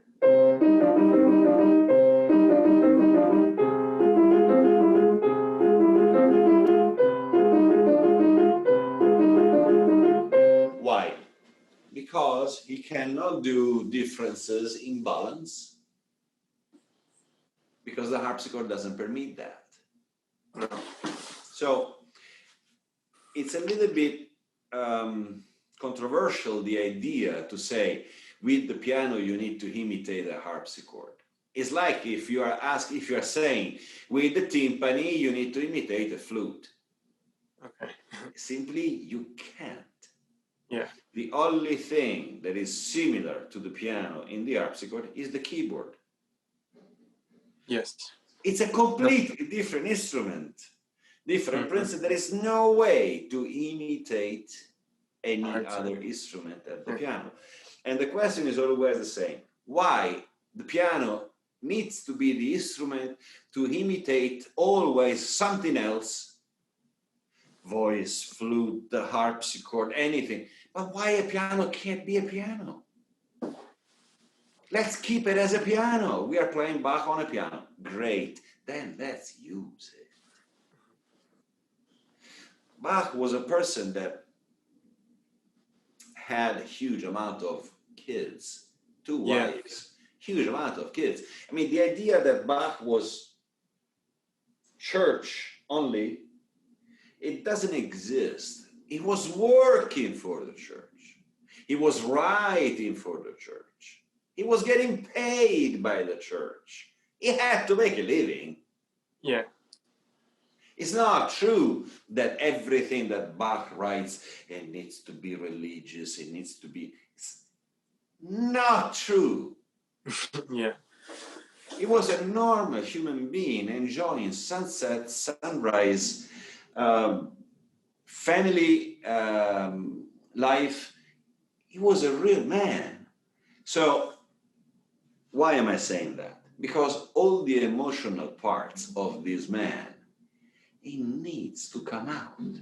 And you are right when you say, I want to be emotional when I play Bach. So my answer to you will be, you better be emotional when you play Bach. Bach is a human being. Okay? So the idea that Bach should be played metronomic, without pedal, everything articulated, it's simply wrong. Now, do you have the strength to fight this against the entire world? Maybe not, but if we never start, never going to change anything. Okay, so yes, let's try to be emotional. That what I spoke until now to tell you, you are right. Okay. Now the concerto, the word concerto in this piece is very simple to explain because it is introducing for the first time in the history. Actually, that's why it's an important thing. The dialogue between a tutti and a soloist. It's the famous concerto grosso, no? The concerto grosso form. It means tutti and soloist. When the soloist is playing or singing or what needs to do, the rest is accompanying. Up to that point with Bach, doesn't exist an accompaniment because he's writing in a polyphonic structured way. Subject, counter-subject episodes. That's all he writes in all his music. For the first time, he's going a little bit further away, also in the partitas and in the suite, but especially here, where he's giving an orchestration to something that is written for harpsichord. So can you imagine? He's going from 2 manuals to 1 manuals constantly. So he's actually using dynamics. That's why he writes forte and the word forte and piano. And that's original. Yeah, it's 2 manual, so 2 strings plucked by the harpsichord or 1 string. The difference is really minor because you can't have dynamics in any case. You are doubling up a weak sound. That's all it does. So, but since we are using our instrument, please, let's really use it.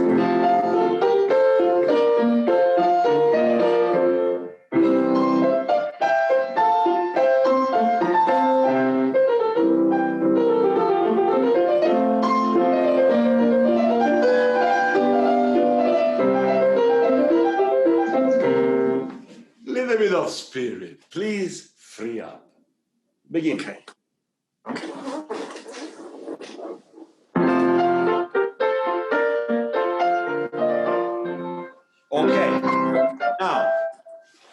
let me tell you something. The pedal that you're using is not okay. And you say, yeah, but you just told me to use the piano. Yes, but in an orchestrated way, you can use your pedal. So in other words, I want you to use pedal, but I don't want to hear that you use pedal because an orchestra doesn't have pedal. Pedal, off. Pedal, off. Pedal, off. I changed it 6 times in 3 bars, and I still maintain the 8s in the left hand. Because I have violas that I play fa re si, and then I have the celli that I play fa re si, and they play each note 1 bow. So they don't play in 1 bow 3 notes, because it's not written like that. Yeah, on the string, pop beep pop beep beep pop. So there is no pedal there. Got it.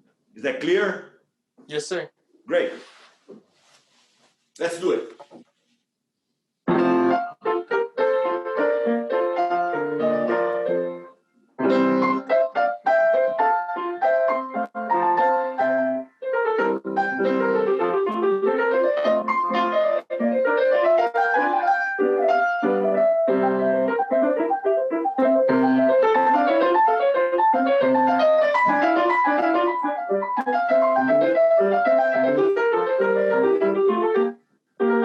It's fine. I have some glitches in internet, I think, because rhythmically is very uneven, but I don't know if it's you or if it's internet. I believe it's internet, so I'm not telling you. So, incredible moment for the first time.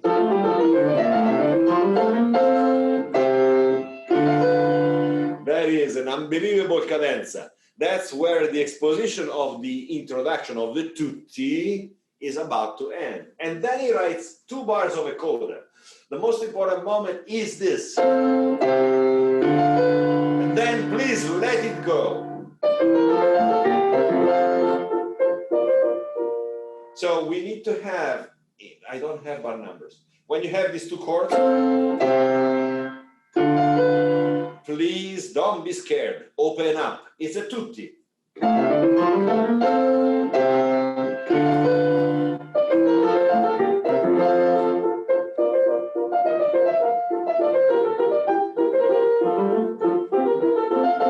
Yeah?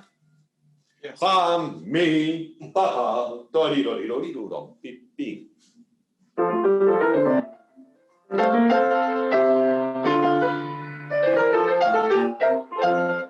Yeah. Now, he writes piano in the left hand, forte in the right hand. It's a lie. For a pianist, this is a lie. But he has no other way to do it. He's telling you, my left hand is changing manual. I just use only 1 manual. For the right hand, I'm using 2 manuals. So it means I hear it, I balanced it. Okay? That's what we need. Of course, we cannot play.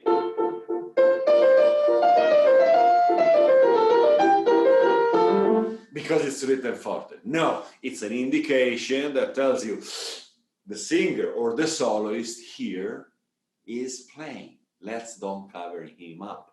It's enough to give a little bit of balance, but please, the ambient is piano, it's not forte, yeah?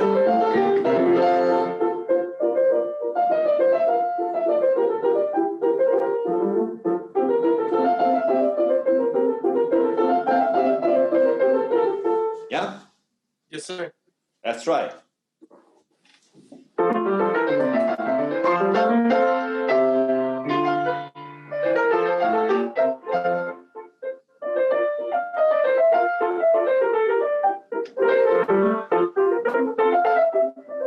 Very nice, very nice. It's very rare in Bach that he writes by himself slurs. Normally Bach writes notes, that's all. No dynamics, of course, but he writes only notes. And when he writes slurs, bowings, he really means it. So, cannot be. have really clear two notes bowing. Tia, tia, tia, tia. Yeah? Can we try to do it? And please, when you go to the 30 seconds, please fall down in each group, and the last note is short, is staccato, even if it's not written staccato. Tia, tia, tia, tia, tia, tia, tia, tia, tia, tia. They need to stop the bow before they start again, okay? If he's a violinist in this case, or can be a singer, can be a woodwind, I don't care, but the last note is short. Okay.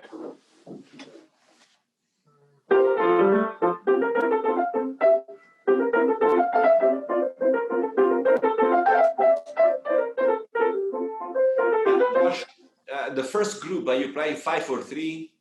5-4-3, and then 4. And then 4. All the others are 4. So why don't you do the first also 4? Makes sense.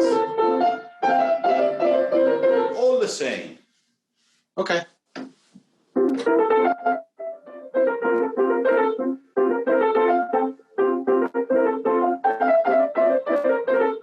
Very nice. Now, the problem is the preparation of the G, the fourth finger. You are going to the jump to the F, not in preparation. When you play... No, I need to change it to a third finger on the F. Yeah, you have to put 3 on the F. And when you play the A, the third finger must already be on the F. Yeah, so you don't have to prepare it. Okay. Okay? Sorry, you have to prepare it. Yeah. Yeah. Sorry, I just told you something completely the opposite. I don't know if you're able to see something. Do you see my hand? I can see it pretty well. Okay, it's already set up. Okay? Okay.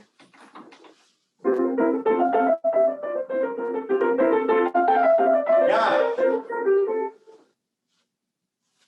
Now, the first movement doesn't have anything really particular to do different based on the forte, the solo, and the orchestration. Once you maintain that, you are doing nothing really wrong. So there is nothing right and wrong in Bach. That's what I'm trying to let you understand. There is nothing. Because to start with, we are on the wrong instrument. It's completely wrong. So it's already... It doesn't matter. Do it really wrong and make music. Yeah. Yeah. Okay? Now, what I'm interested on, mainly, so first of all, do you have specific questions in the first movement? Not to my knowledge. I didn't come in with specific questions prepared for... Do you have a specific passage that you want some kind of clarification? That is not... Sure. Okay, it's this part.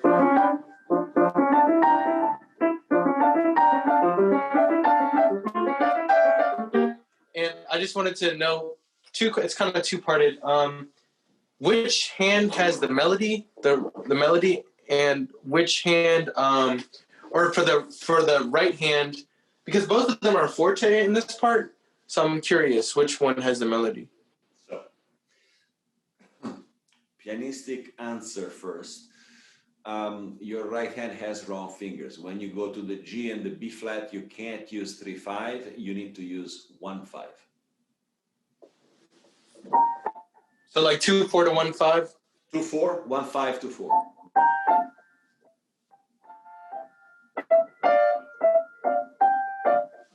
Got it. Okay, so you fall down on 1-5.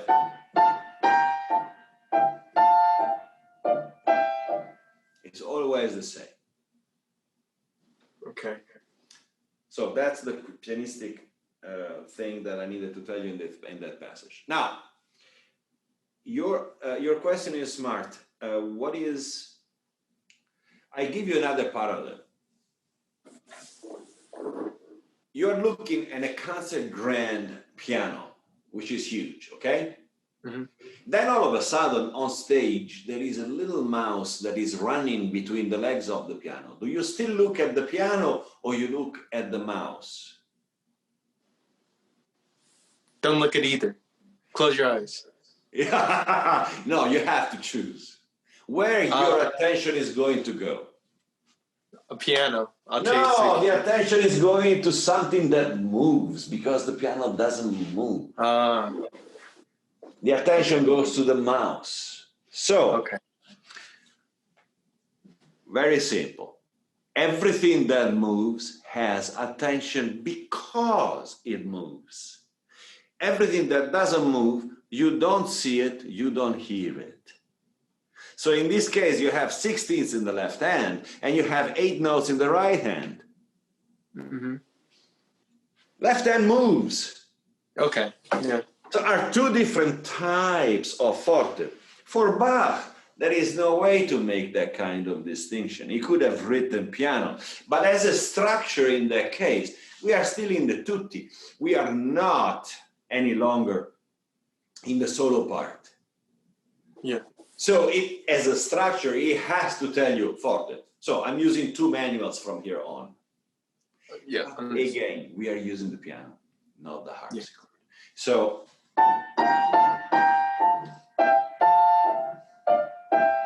this is actually the most important part. Okay. Because I thought you were gonna say. Okay. Sorry? I thought you were gonna say the left hand would be more important because it's the mouse. It's the more moving. It's moving, it's more important automatically because you hear it, because it's moving. What doesn't move is the right hand, and especially the slur, the bowing that Bach writes is important because it's a retard. So harmonically has more tension than the left. Okay,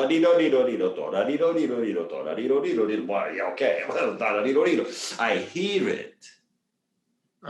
Okay?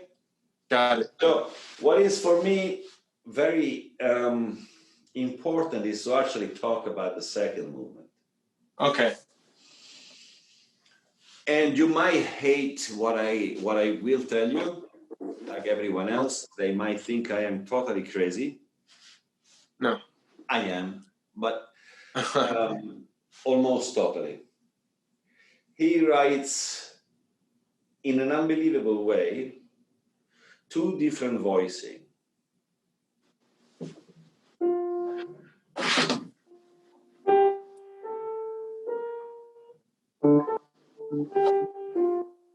That's one voice. The other voice is.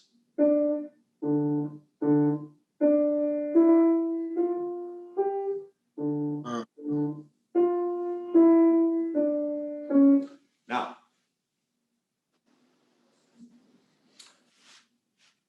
are 2 different instruments of the orchestra. Cannot be one instrument, no? No, impossible. No. Great. Can you tell me which instrument do we have? Which instrument? Yeah. Well, I picture something, well, for the top voice, maybe like a viola, and then the bottom voice, a cello or bass. And then, you know, in the staccato, it's like a plucking or something like that, a light plucking. By whom? Excuse me? By whom? The pizzicato. The Who is doing the pizzicato? Which instrument? Oh, I would say the lower instrument. Oh, so I'll say the bass. Okay. Now, what you're saying, it makes perfect sense. We have, in reality, 3 instruments. He writes 2, but in reality, for the register and for how the articulation is conceived, are actually 3. We have second violin and viola, and we have cello. Okay. Now, it becomes too complicated to write 3 voice on something like this. So Bach says, well, it's very clear in any case, why should I write it? So I keep one line between viola and cello, I keep the same line going. But there is always the jump, so they knew that this is a cello. Great. Now, the articulation between all these notes is different. Mm-hmm. Because we have and super legato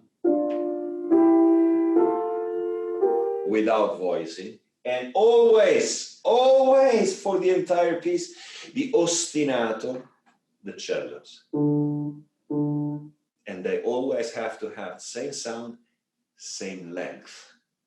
Wait, so on those, from those two notes, there's not one that should be more accentuated than the other?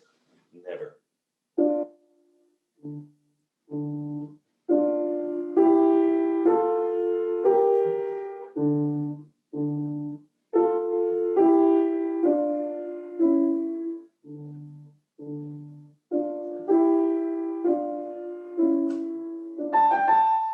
Singer?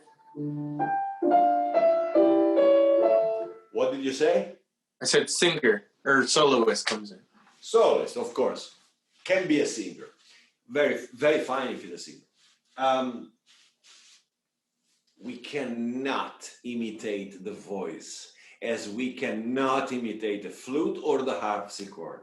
We can imagine that this is a singer. So, but the incredible thing that normally Bach writes the word aria when he wants a singer.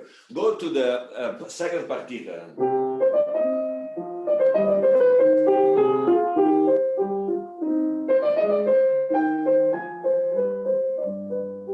Or the Goldberg theme, it says aria.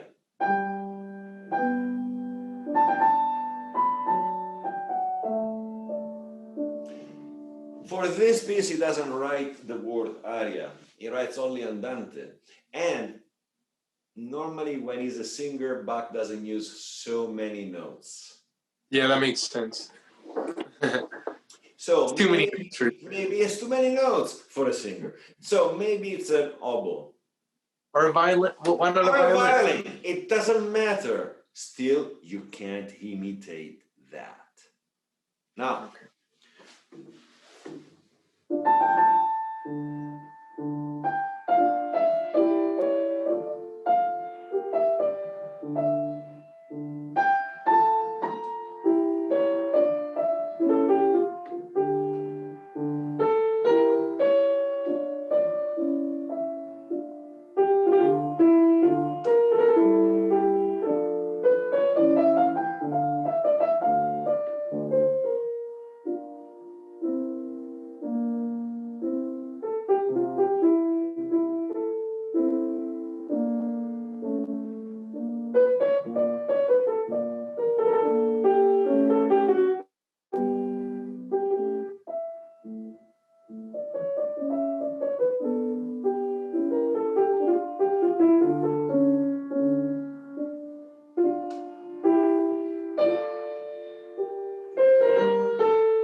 what did you notice? Left hand, always that same length for the pizzicato. And generally, it's a pretty sort of rigid tempo in the left hand, but the right hand was super free. Correct. That's what a soloist does. Yeah.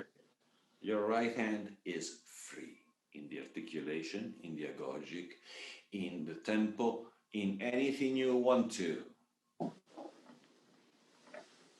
Left hand needs to give the impression to be. Of being this. Yes. But of course it's not, because I'm not playing off rhythm, the two hands. I'm playing in any case together. But the left hand gives you the feeling of absolute precision. Why? Because I am maintaining the same articulation in the left hand every time. Ah, I got it. Okay? Let's try. It's not easy. Let's try. Okay, from the top? Yeah. Okay. Wait, I gotta get that. Yeah. Josh, two things. When you do the D or the pizz every time, is pedal down before you play. In the percussion is pedal off. Do you Okay. see my pedals here? No, I can't.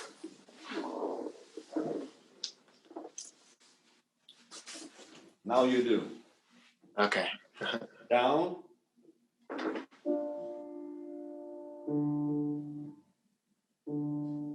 Okay.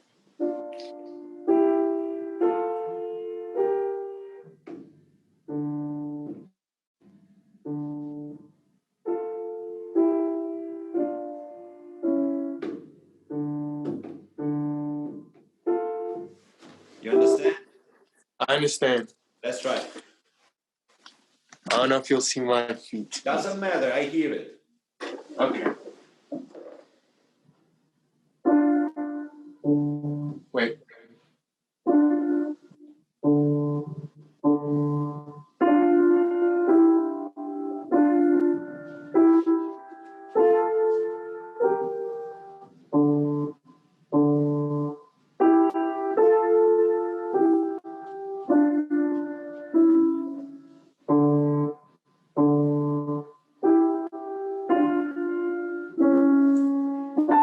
Yes, you got it really right.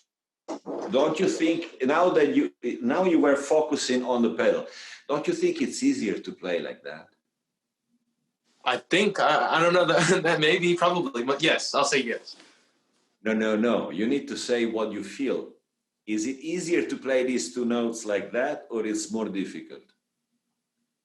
It's an easier pattern in my head, so I'll say easier. Okay. The reason why it's physically easier is because with the pedal down before you play is because you are taking away the resistance point of the key number 2. You know what I'm talking about? No. Yeah. We have 3 resistance points in our keyboard. The first resistance point is the key itself. Mm-hmm. The second resistance point is when you go down in a slow way in the action, and the key starts to be a little harder. That's where the key is catching the damper. Okay. Resistance point number 3 is the aftertouch, that kind of jump that you have at the bottom of the action. Okay? With the pedal down, the resistance point number 2, which is the damper, is gone because it's free from your foot. Mm-hmm. Now, it's much smoother, the action, so you can control twice in the same way, the same quality of dynamic that we have on the repeated note. Now that you say that, it did actually feel easier in my hand to play it as well. That's what I meant. It should feel easier within your hand. Yes. Then on top you are, the advantage is that the piano, when it's open from the pedal, it's ready to vibrate. And the resonance gets absorbed immediately. If I have no pedal, I only hear the noise. Okay? So we need to make absolutely sure that the sound, although short, has resonance. Why?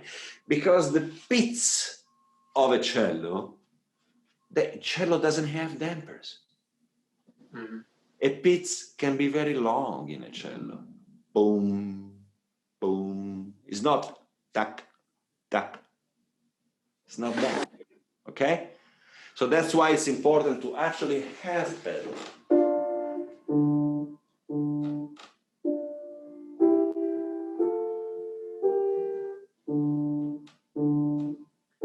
And you say, yeah, but you are imitating the cello. No, this is a concerto. Yeah.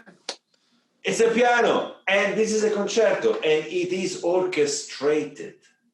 So I'm not imitating the cello, I'm imitating the articulation of what an orchestra instrument would do. Otherwise, there is no concerto any longer. You understand? So I understand. I can play.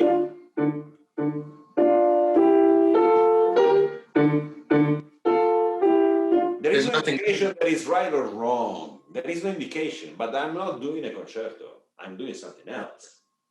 I'm doing a toccata. Okay? This is a concerto. So, please, all these words in this second movement is to tell you, cello, always the same articulation with resonance. Viola and second violin, always super legato. Soloist, incredibly free. In articulation, in legato, in staccato, you can do anything you want. In Bach, generally speaking, the note before a syncopated note is short. In other words, the syncopated note does not get attached to the previous note. It stands alone. Example, second bar, actually, very first bar of the soloist.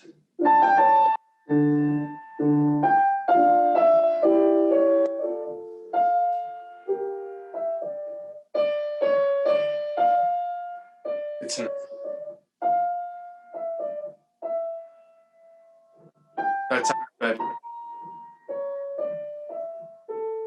Okay, so we already have 1, 2, 3 separations before the syncopate, and before 3 syncopated notes. I will mark it nodding.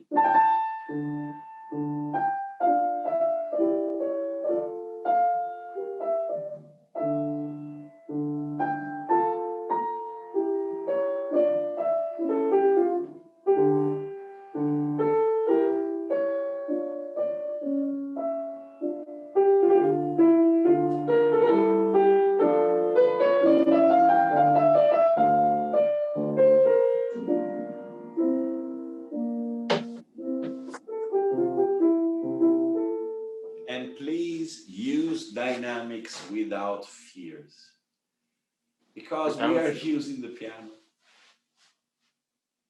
Okay? It was great to work with you. Fantastic to work with you as well. Thank you so much. Anytime you need, all of you guys, anytime you need something, you know, you can ask any question to Milana, and she will send me an email, and I will answer as soon as I can. Thank you, Joshua, and thank you, Fabio. If you have a few minutes, actually, there is somebody who wants to ask a question right now. If that's okay with you, is that okay? Of course. Victor, you had a question, so go ahead and ask your question. Well, first of all, thank you so much for such an amazing masterclass. Wait a second. Victor who? I know the name. Shlechtenko. Where is it? You can see the gallery view, Fabio, so you will see everybody. Victor Shlechtenko. The one who played. Victor, how are you? I'm doing all right. I sent you a message. I don't know if you received it. I am way behind with messages. I have way behind me with messages and emails as usual. But yes, I will. I saw that you said that. I will. I didn't open it yet. Ah, I see. I will answer. Do you have a question? Yes. So you talked about different traditions of playing Bach. Who do you recommend to listen for Bach interpretations? Yourself. Yourself. Nothing else. I mean, everyone plays Bach extremely well. Argerich plays like a God Bach, Gould, Schiff. Anyone that plays Bach plays very well. Why? Because there is nothing right and nothing wrong. Doesn't matter who you listen. Just listen the person that is closest to you, closer to you. And stick with that. There is no rule. There are no rules in Bach. Zero.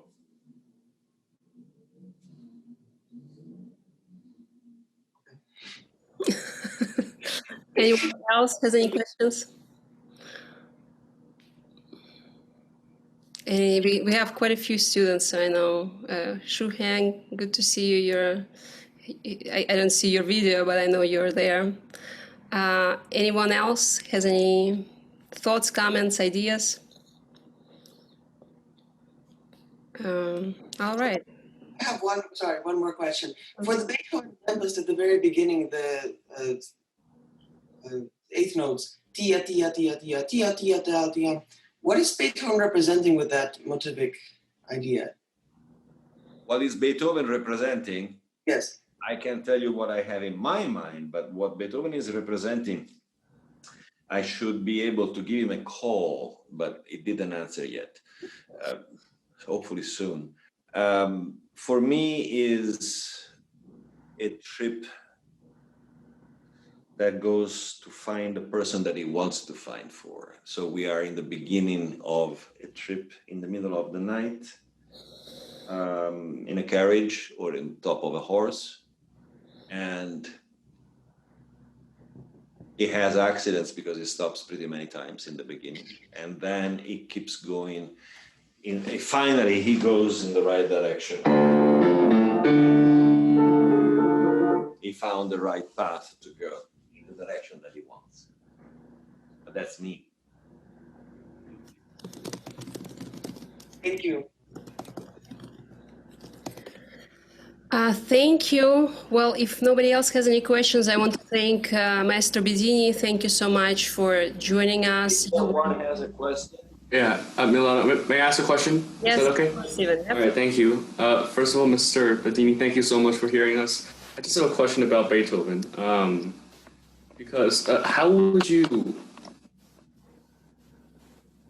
where would you draw the line between, I mean, obviously, I think I was doing a bit too much, but where would you draw the line between personal interpretation and like the stylistic, I don't want to say requirements, but the stylistic structure?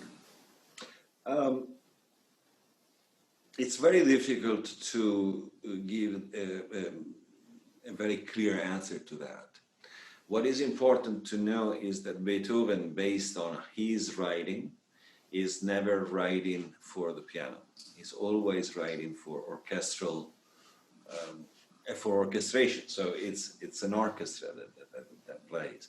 It's already a very, very expanded chamber orchestra with Beethoven. When we speak about Mozart, we speak about opera. When we speak about Haydn, we speak about chamber music. With Beethoven, it's already an extended chamber orchestra. When we speak about Brahms, it's a symphonic orchestra. Now, if you consider that Waldstein is already in the middle of his life, and Ninth Symphony obviously is Opus 120, so it's pretty much double than Waldstein. And we have a full orchestra in the gigantic orchestra in the Ninth Symphony. We can consider that Waldstein is slightly smaller, the orchestra, but still, especially at that time, the first conductor existed was Mendelssohn. Mendelssohn started the job of a conductor. So at that time, people, they were playing without conductor. And the music was also conceived without conductor, because they knew that when they were putting together 50, 60 people, they didn't have a metronome or a policeman in front of them. They needed to go in tempo by themselves. So the music in itself is conceived to have a certain kind of structure. Beethoven, because of the personality that he had, he never had halfways. I mean, Beethoven was never gray between white and black. It was never gray. Either it's white or it's black. That's why I said, don't prepare dynamic changes.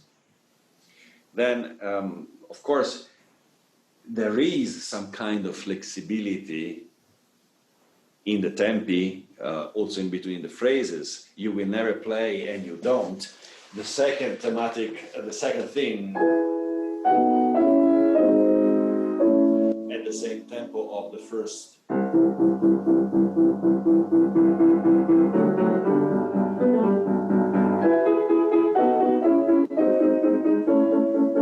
You play slower.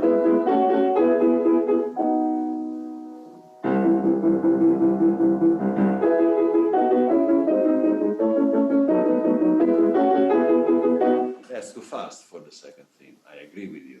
The chorale idea is gone like that. So there is flexibility. Now, where is the interpretation? The interpretation is on how you are able to express the message of the piece. based on what you feel and what you think and how you read it. Now, the only way that a pianist has to express, I mean, the only way, there are many ways, but the most important way is the production of the sound. It's not how you move or how fast you go, how slow you go, or the rhythm or the tempo or the rubato. It's the sound production. If I'm using a sound that is not attinent, if it's not the sound of the composer or the sound, the right sound of what I am playing right at the moment, I am giving you a wrong message. So it doesn't matter who the composer is at that point. In piano playing does not exist a beautiful sound or an ugly sound. It just simply doesn't exist anything like that.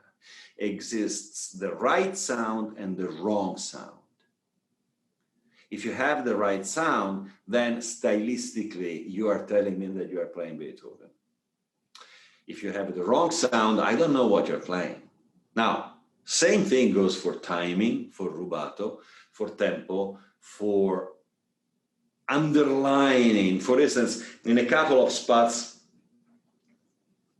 you underlined very much the top of the phrase. Great, you made it extended. Now, at Beethoven's time, we do it with the sound, we don't do it with the tempo. Why? Because it becomes Brahms. With Brahms, you can do it. With Beethoven, maybe not. Especially if you have an orchestration in mind. If you think that it's only piano playing, then you are free to do what you want, it's fine. But Beethoven does not conceive music on a piano level, never.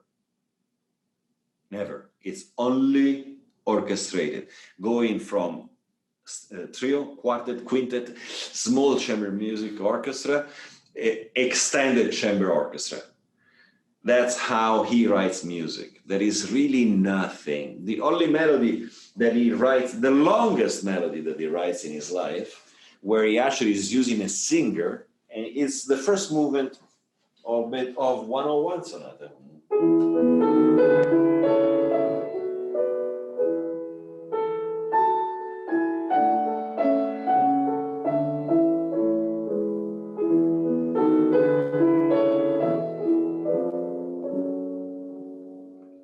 But if you play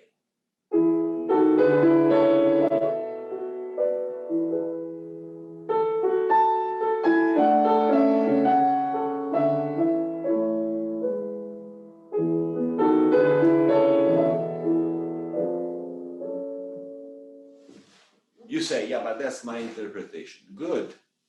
I cannot tell you you shouldn't do it. But I can tell you that's not what Beethoven writes. That is only your choice then if you want to go that direction or the other direction. Teachers are, we are a bad family, in other words. Well, the first thing that we need to make absolutely sure is that the student, doesn't matter the age, the student understands the stylistic sense. Then the students in the future and with time will always find the freedom to express himself, to develop the musical personality, possibly inside the stylistic sense of what you're doing. Because I know that today in 2020, there are many people that they're playing upside down many things, and they're incredibly famous. So I can't tell you I'm right and you're wrong. I can't tell you. But as an educator, I have to tell you the right way. Then if you know, I heard it.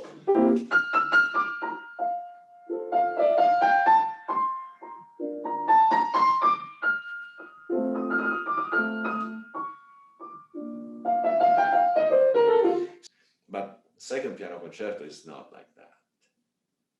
Yeah?